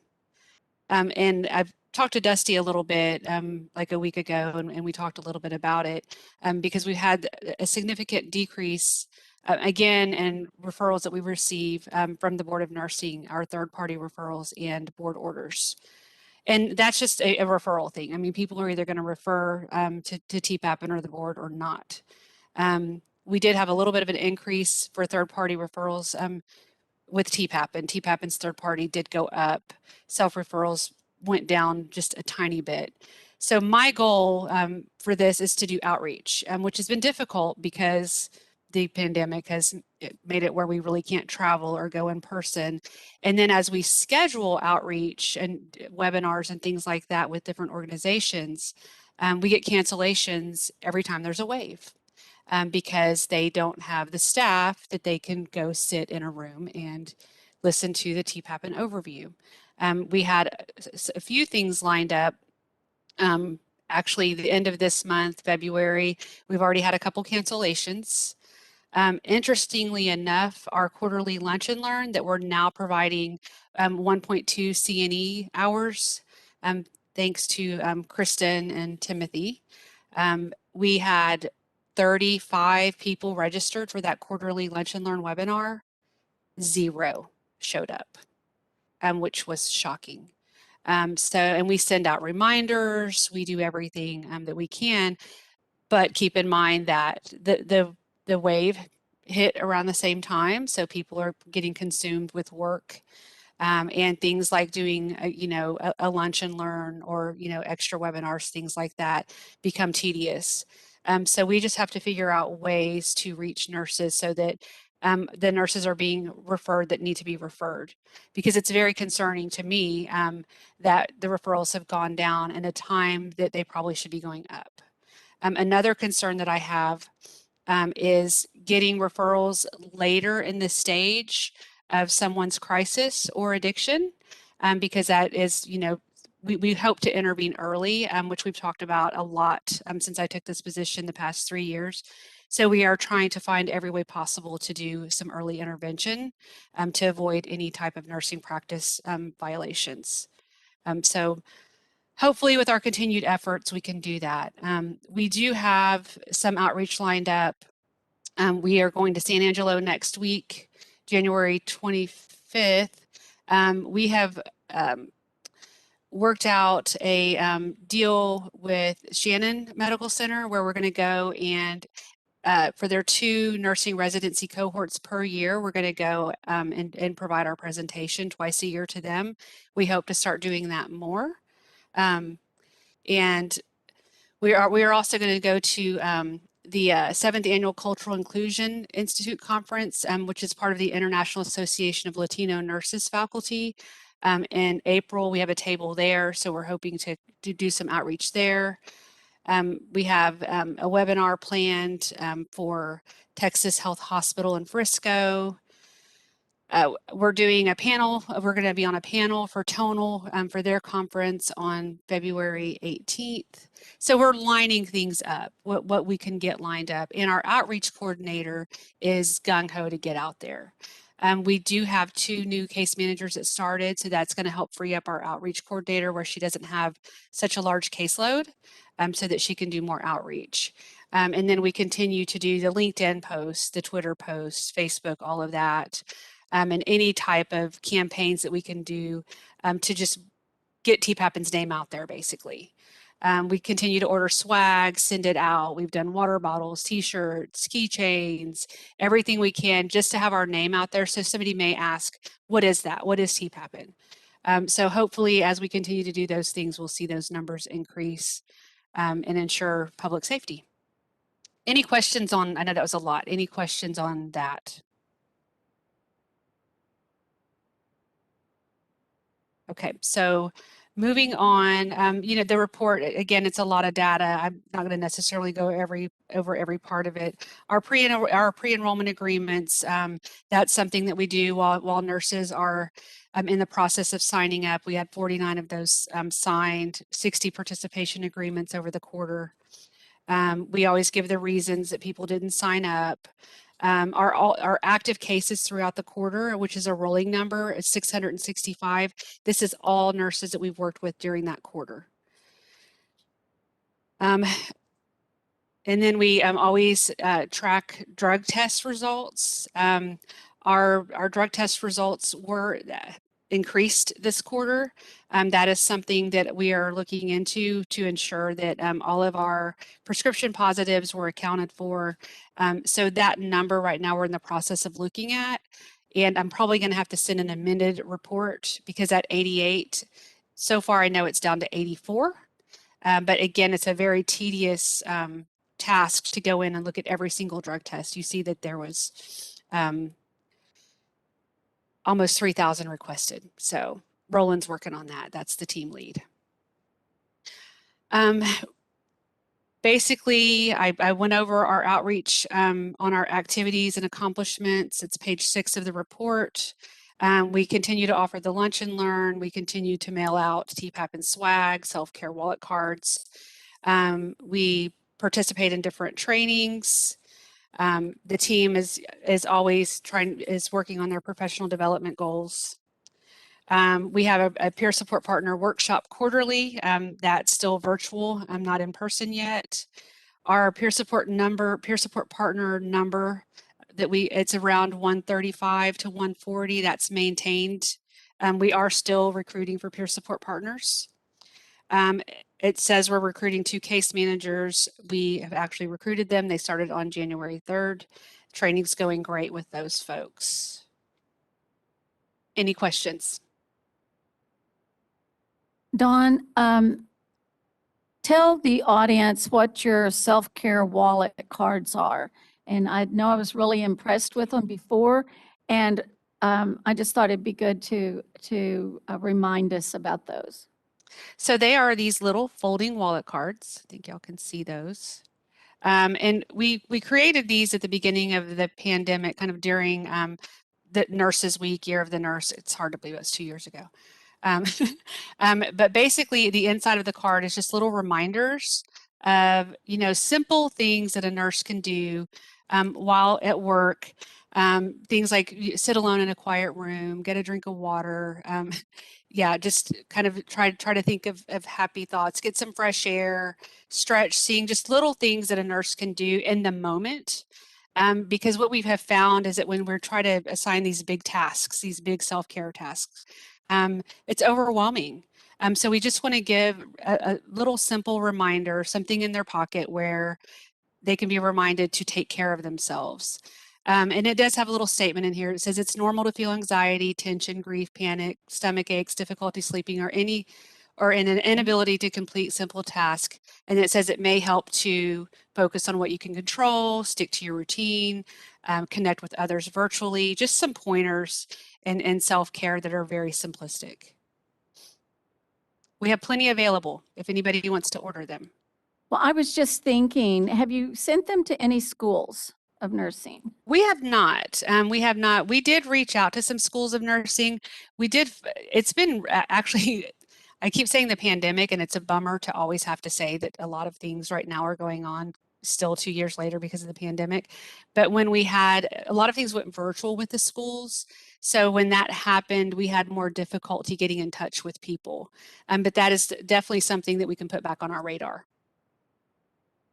Dawn, this is Allison Edwards. I just wanted to mention that after you did your presentation about those self-care cards and then experiencing all these students with high anxiety and having to learn everything via WebEx for that year of 2020, I ordered some from you and got them like within a week, and I just started disseminating them every time I had a new cohort of students. So they seem to appreciate them. Thank you. Thank you for mentioning that. Thank you. I just wanted that reminded so employers can contact you. Yes, they can. Schools. Mhm. We have an outreach email address. It's just tpappenoutreach@texasnurses.org. Pretty. But they can, they can call us, email us. But yeah, tpappenoutreach@texasnurses.org. President Chip, Yes. this is Mark Myack, Operations Director. In a follow-up, this is the first quarter I wanted to remind the board that the outcome measures changed. So this is the first quarter from the last session where it's broken down by LVN, RN, and now APRN. So it used to only be LVN, RN. So now we have the 3 that are in there as outcome measures that we watch on a quarterly basis. And so the follow-up, I asked Don, is there any other strategies that we're looking at the LVN participation, which seems to be quite low and seems to drop, or is it half the level of the outcome measure? Is there any specific strategies for LVNs? So yes, we have definitely made sure that when with our outreach efforts, that we are reaching out to organizations that also employ LVNs. So that's something we have to look at. You know, some organizations that are RNs, and then some different types of employers employ LVNs. One thing that we're beginning to do also is within our employer. Whenever we reach out to employers, we send letters and we do work agreements. We send closure letters saying thank you for working with us. We are adding a flyer, like of the type of education that we would provide, the 1.2 CNE for free. So we're adding that, and that goes out to all the employers that employ LVNs that are in the program. And another thing that we've noticed too, LVN numbers have been fairly stable in comparison to RN numbers. We're over by a couple APRNs. The goal is 50. We're over, I think we have like 52 or 53 right now. The RN number is way lower than it should be. LVN, somewhat stable. It does have the fluctuation like you mentioned, Mark. But again, we are trying to reach out to all employers, and that includes employers that employ LVNs. Do you have a specific relationship with the Long-Term Care Association in Texas? No, I do not. I Thank will you. write that down though and put it on my agenda as a to-do. Yeah, any suggestions that any of you have for outreach, please send it my way. It's a big state. There's a lot of folks that we've got to hit, and any type of support for outreach or places that you think that I can reach out to where they'll welcome our outreach efforts, I'd really appreciate that information.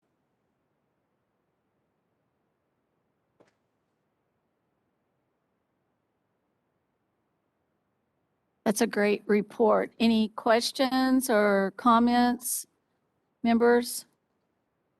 Madam President, this is Carol Hawkins, RN practice. Just one question, Dawn.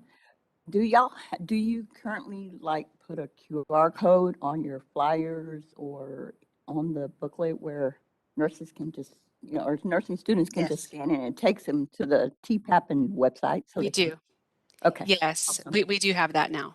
Yes. Okay, awesome. Great. Thank you. We always like to hear from you and see how things are going. And I know Tony works with you and meets with you as well. Is that weekly, Tony? Yes. Oh, okay. Yeah. I see we haven't heard from Tony this meeting, but I do see him there on the screen. So great. Thank you. Any other questions, members? Okay. Well, thank you for the work you do. Helping our Thank you nurses. so much. Thank you all, and take care. Stay safe. Mm-hmm. You too. Stay warm. Goodness. Yes, I We've know, had I know. We've had a cold front here in Austin today. Okay. Yes. Thank you. Bye-bye. Thank you. Bye. We're going to move on, members, to agenda item 7.5, consideration of proposed amendments to 22 Texas Administrative Code 217.6J relating to failure to renew license. So, Ms. Abel, and you might introduce yourself. You weren't on earlier today. Thank you, Madam President. My name is Gina Abel. I'm Deputy General Counsel for the board. Good afternoon, board members. This proposed rule change, like many of the rule changes you've seen over the last few meetings, is intended to move the board closer and closer to a completely paperless workflow in the board's offices. This section applies to military spouses who are submitting reactivation applications, and the proposed amendments are intended to clarify that the applications need to be submitted through the board's online portal, which is how the applications for licensure are being done now, instead of being submitted in paper form. And I'm happy to answer any questions you might have about that.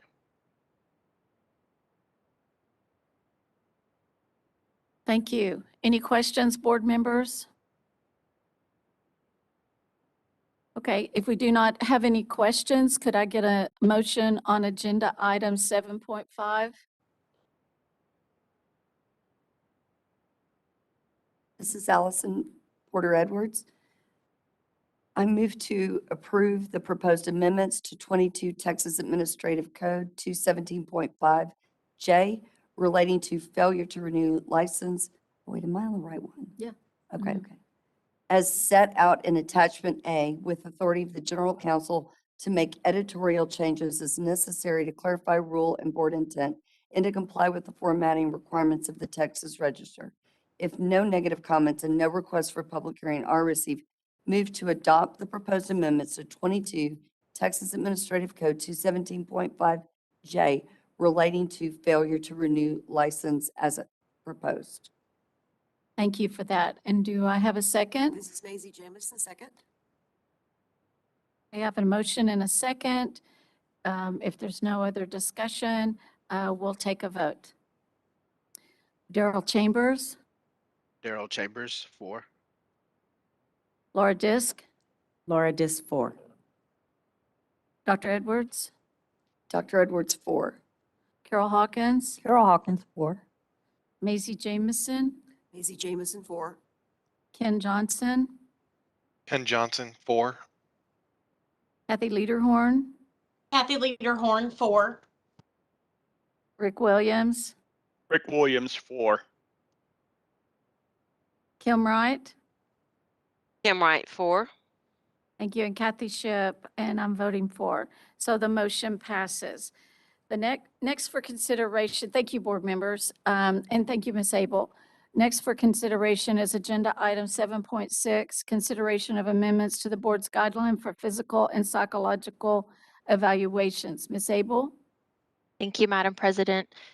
Board members, the board's guidelines for physical and psychological evaluations were first adopted in July of 2010, following the passage of House Bill 3961, which authorized the board to utilize physical and psychological evaluations in licensure determinations. The board's eligibility and disciplinary advisory committee met to discuss the adoption of those guidelines in July of 2010 as well. Since their original adoption date, the guidelines have been reviewed 2 times, once in 2012 to determine if advanced practice registered nurses possessed the requisite credentials to perform any of the evaluations, and again in 2015 to add clarifying requirements for evaluators and evaluation reports and testing. In all of those instances, board staff and the Eligibility and Disciplinary Advisory Committee utilize the expertise of consulting psychologists in formulating the guidelines. The guidelines have not been amended since the last time in 2015. The proposed amendments that you have in your packet, those are the culmination of consultation between board staff and 2 psychologists who are contracted with the board as experts. The first big change that you'll see in the Tina, proposed, I'm sorry to yes. interrupt you, but there was a few seconds there where you buffered out. You might want to go back and cover the how this was reviewed by our paid consultants. Again. Okay. So in reaching the proposed amendments, staff consulted with 2 of our psychologists that we have that are contracted with the board as experts. Those are the same psychologists that have reviewed the guidelines since their adoption originally in 2010. They often will come and talk to our advisory committee, and they also are gracious enough to answer staff's questions and consult with staff.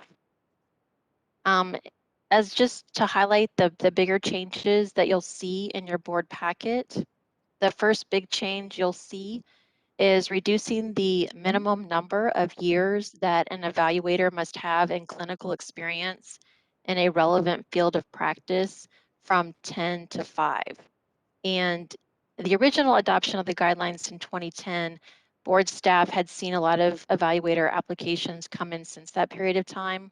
And the original adoption of that number was reasonable when we first started because we weren't quite sure how this process was going to go.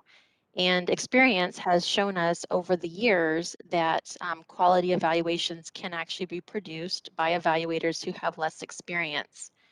And at 5 years, evaluators generally will be able to have had enough experience to conduct appropriate clinical interviews, identify key issues to focus on in evaluations, to be able to pick up on red flags during evaluations, and to work with a sufficient number and variety of testing to be able to perform a comprehensive evaluation.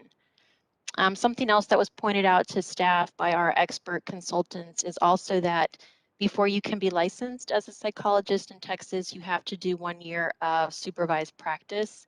So really the 5 years of a licensed psychologist would have included an additional 1 year of practice. So that would really be 6 years of real world experience. Some of the other proposed amendments you'll see, which are important, is to make sure that we're using the most up-to-date testing. So you'll see a lot of updates to the versions of the testing instruments throughout the document. We do have a separate section in the guidelines that does require evaluators to use tests that are within 1 year of the most recent updated version.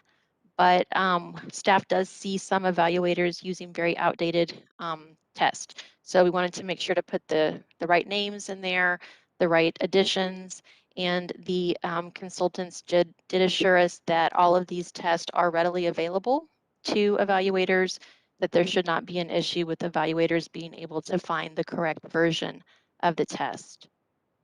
And then finally, the last major change is a section to address virtual testing and interviewing that's occurring during the COVID pandemic. Staff has seen some evaluators resort to mailing tests without adequate security protocols in place to guard those results or to ensure the appropriate administration of those testing. There's also been some questionable methods of interviewing. So the changes are there to remind evaluators that even in the midst of COVID and social distancing, that they must adhere to their ethical standards that control their practice and to ensure the security of test administration and interviewing. And the consulting psychologist shared with staff that several of the testing producers themselves have sent out platforms that allow for secure testing. They have sent out guidelines that they are trying to assist evaluators in coming up with ways to socially distance, but also make sure that the test is administered and scored appropriately and in a secure environment. The rest of the amendments that you're going to see are just editorial, clean up some language, typographical errors, things like that. So I'm happy to answer any questions that you might have for me. Any questions, board members? Okay, could I have a motion? Laura? This is Laura Disk. Madam President, I move to approve the proposed amendments to the board's guidelines for physical and psychological evaluations as set out in Attachment A. Thank you. And do I have a second? This is Maisie Jameson, a second. Thank you. I have a motion and a second. Having a motion and second, I'll now take a vote if there's no more discussion. Daryl Chambers, Daryl Chambers, 4. Laura Disk, Laura Disk, 4. Dr. Edwards, Dr. Edwards, 4. Carol Hawkins, Carol Hawkins, 4. Maisie Jameson, Maisie Jameson, 4. Ken Johnson, Ken Johnson, 4. Kathy Lederhorn, Kathy Lederhorn, 4. Rick Williams, Rick Williams, 4. Kim Wright, Kim Wright, 4. and I'm Kathy Shipp, and I'm 4. And so the motion passes. Thank you so much, Gina, for all you do and all the work and all of those PFDs you worked on and all that we did on consent. So thank you. All right, now board members, we are finishing up and we're going to move to agenda item 9.1. And that is our board quarterly meeting evaluation. And I hope you've had a chance to look over that and see, having trouble getting it to come up. So I think we had like 10 in attendance and all, but we only had 6 that responded. Everybody gave a lot of opinions. Basically, a lot of things are, as usual, about the staff doing an excellent job being prepared, about members being prepared. On number 2, that someone said they were impressed with the ability to meet today using hybrid model despite certain tech challenges. And that's the same thing like with today. And we appreciate the staff and helping the meeting to be successful. So the reports are consistent. Last time we had videos, and we have faculty talking about partnership models, and the board members are very complimentary of that. And always the staff comes prepared, which helps our meetings to flow well, and we know they spend a lot of hours on that. No administrative issues, diversity of opinions are expressed, and issues were dealt with. As usual, board and staff were very respectful in expressing concerns and comments throughout the entire meeting. The board takes their responsibility seriously, was a comment. Board members were allowed to ask questions and be heard by board staff and members. The chair guided the meeting effectively, and members participated responsibly. They just said that I was professional in guiding the meeting and keeping us on schedule. I'm a task sergeant trying to keep us on time, which is sometimes a struggle with our IT issues. Future issues, they were talking about 7.3. I'm not sure what that was, for an example. We had one member missing last time, so I guess we had 11, so 6 11. We haven't met back as a group in 2 years. The last time we did was January of 20. And so we've been meeting virtual, and then this is only our second time to come back in the hybrid format, and we have 5 that are here in Austin today. IT staff was responsive to our needs in conducting the meeting. The staff was aware and worked on the schedule for us. So this is our second time with virtual. We don't know if we'll be back together in April or not. So We hope so. we hope so. And then in a new building in the fall. Okay. We have a meeting room was conducive to work. This is a different meeting room for us. The other meeting room that we've used for years and years was damaged in the ice storm last year. And so this is a different meeting, which has caused the staff to do a lot of extra work, and we appreciate that. Miscellaneous suggestions, no concern. Meeting was productive and ran very smoothly. And this is a statement. I'm personally starting to get a feel of the meeting flow and looking forward to getting involved in other aspects of the board. So I think that came from probably one of our newer members, and we are glad for that because we hate that our newer members haven't been in Austin as well.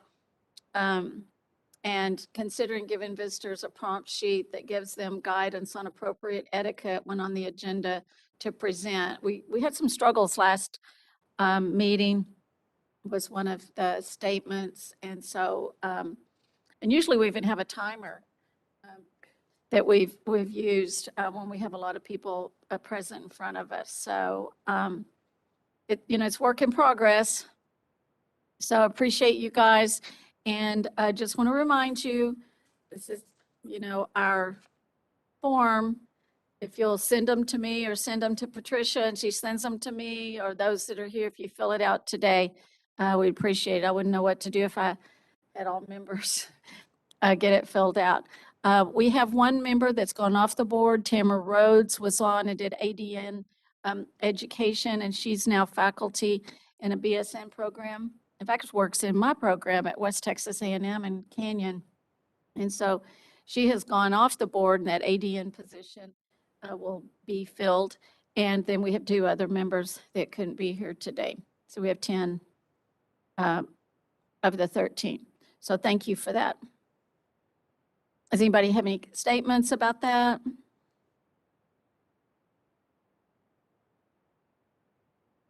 Okay, so our last item was our other board development. We had our safe harbor. It's been hard to have board development.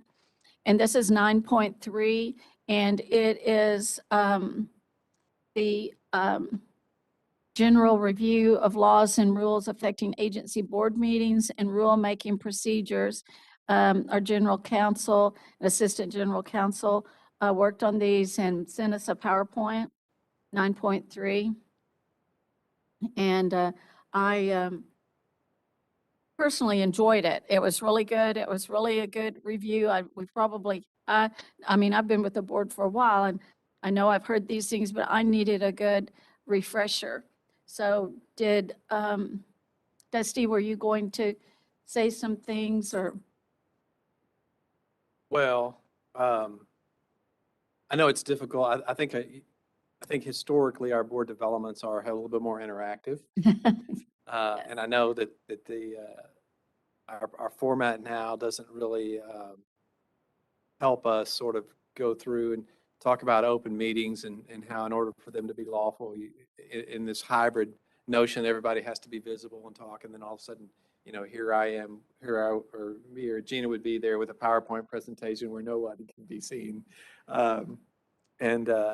So this is sort of our way of trying to satisfy the statutory requirement in the Nurse Practice Act that the board be trained and be trained on certain things and about their responsibilities, particularly, when it comes to open meeting and when it comes to rulemaking and the nature of why we have the regulatory review process at the governor's office.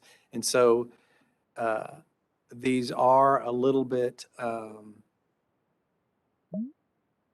interesting and sometimes surprising and sometimes shocking, whenever you sort of read the, walking quorums and things like this that are sort of nuanced interpretations of how a board needs to be open and transparent and can't be, deliberating and making decisions that's not in an open meeting. And if you had any questions about that, I guess the idea is y'all would see it. If y'all had questions, y'all would bring those to our attention. And maybe if there was something we could answer, now's the opportunity to sort of to give y'all that chance. Although it's not imperative for an open meeting, my particular laptop has knocked me out of this meeting. So do y'all even see me? Do y'all see me on the well, that's troubling because this is my opportunity to, no, anyway, it's not necessary that I be seen. But if you have any questions, is Gina visible? Yeah, she's here, and we're glad to answer any questions y'all might have. Surely y'all have some burning question. Question, but maybe a request. This is Allison Porter Edwards. Could you give us an example, anecdotal example? Doesn't have to be this board, any board where there's been an open meetings violation, just maybe to sort of illustrate it for the newer members. Love to. Love to.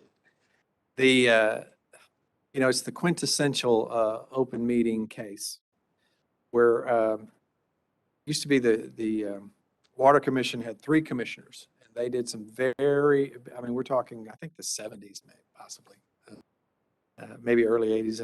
They did very important meetings, and they were, they were a group that would, there was a 3-commission board, and they were all men. And they, not that that makes a difference. It sort of makes a difference in this story because they had some important, back then you could make some very important decisions that affected the environment in huge ways. If you were authorizing a water right permit somewhere, or building a dam, or doing all these things, and a lot of it generate those Water Commission decisions, affected huge swaths of the public and were highly contentious. And so there was I'm not going to get all this right, but the example was there was a pretty contentious issue on the commission's agenda that day, and they said, okay, well, I think we'll just take a break. We'll do this 5-minute break, This is cautionary tale for y'all whenever we take those 5-minute breaks. The two of the commissioners have to go to the restroom. And before they proceeded into the restroom, there was a public interest person who also had, nature called, but was situated themselves in a stall, unseen by the commissioners, who proceeded to the urinal. This is how the story goes. And while at the urinal, the two commissioners were found to have deliberated on an issue before the commission that day, and had come to a sort of an unlawful deliberation and a decision outside the open meeting. And therefore, the result of this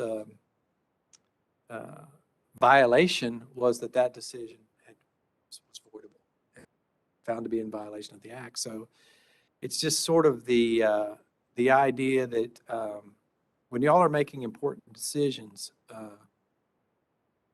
don't do it secretly, nor should you. I mean, and I think it's a human nature. You're sort of tempted to talk about things, and you can with, if you don't qualify under the criteria of what an open meeting is. But the deliberations, your feelings, the decisions, they need to be made in open meeting, and we have this new layer of, if we have a hybrid meeting, people have to be seen, and every board member needs to be seen and be able to be heard if that meeting's open. That adds for a complication, but it's still along those lines. And the urinal case is basically the quintessential case where all consciousness concerning how a meeting should be conducted kind of can flow from the facts of that dramatic case back in the 70s. So the public interest person then reports it to who, and what are the consequences to the two board members? Well, I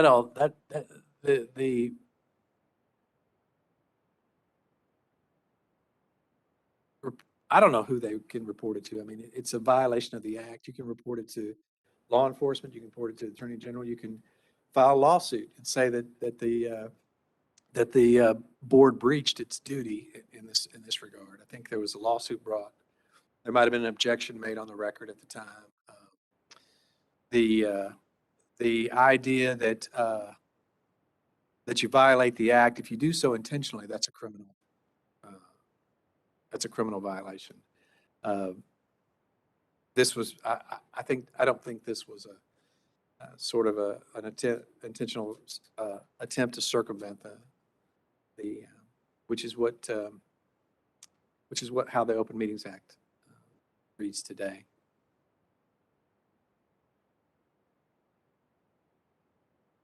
Thank you. Any other questions that you've wondered about? So it's been a little interesting for us to be in person and then half virtual.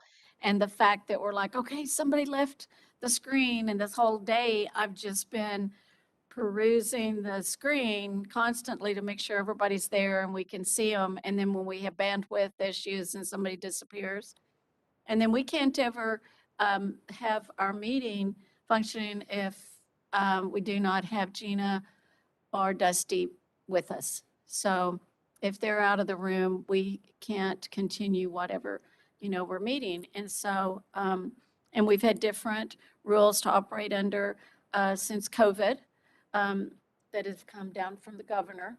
And so we've been doing that. And like this meeting, I have to be present. So it says the presiding officer, I think is how it says, has to be present. The others don't have to be, but others can come if they want to. And so that has been nice that some don't have to travel because sometimes it can be a 3-day turnaround for coming. So anything else, board members? Any other questions? Ms. Thomas? Board members, what struck me about the presentation that I wanted to point out is if you look at slide number 5, there is a litany of things that are a meeting. And that's to illustrate violation of the Open Meetings Act. So dinners, when people go to dinner together, socially, a reception, even a text message or a group email, conference calls, you're at a training or conference together, there's social media posts, there's all kinds of ways that people communicate to each other about decisions that will be made by the board. And all this to say is it can be really innocent. It's difficult to guard against everything, but you almost have to. Don't talk about anything related to board business unless you're in the open meeting. Is sort of my takeaway from it. In the time I've been on the board, we've seen city councils accused of open meetings violations or their off-the-record discussions about matters that are before the council. It sometimes is involved like separate meetings with each board member on the same subject, but that was considered an open meetings violation. So just keep in mind, this is potentially a lot of different encounters you might have with each other.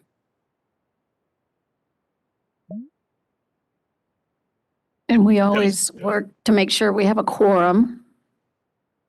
So for voting. Yeah, I think that's an interesting part of it too, is that in order to open a meeting, you need a quorum. And when we're talking about 13 members, I mean, just think how this is what you don't want to do, but this is what, kind of the law would allow. The 13 board members, 7 make a quorum, 7 can open up a board, and then the majority of the quorum who's eligible to vote can make a decision on behalf of the board. Well, you could have 4 members pretty much make the decision. And y'all don't want that. But a quorum of the board meets, and then they can open the meeting, they can deliberate, they can vote. It's kind of an interesting mathematical result. And we've never had that, by the way. I don't recall that ever being to come close. Well, sometimes at our meetings, we have to recuse if we have been at an eligibility and discipline meeting and participated in a case, and then that case comes forward. And so we might even be at the meeting, and then 3 of us have to recuse. And so, everyone has expertise, and there's not one member that's more important than the other. So, our nurses, our consumers, all levels are very important, and the opinions matter. And so if several are missing and then we have to recuse, we could possibly not have a quorum, for some of our decisions. So we do take it seriously and appreciate the board being engaged, the members. I think I might have heard Rick Williams had a Rick, question. did you have a question? Yes, thank you, Madam President. Dusty, I think this is an awesome presentation. And thank Gina. Gina, please. most definitely. In fact, it is so good. I want to have the permission to kind of share this. I sit on some other boards that could certainly use this information or bits and pieces of this information to better understand walking quorums and so forth. I don't have any objection if you want to use it. I don't think Gina would either. Gina? Nope. You say it, okay. Gina. That's fine. Only caveat I would say is, I work for the board and I give advice to y'all. I don't give advice to them. So that doesn't, my legal representation does not flow through to them, but you're welcome to share it with whoever you'd like. Great, thank you. Anything else, board members? Okay, I think we've done all of our work for today, and It's 2:23, so we're adjourned. Thank you. Thank you all. Everybody.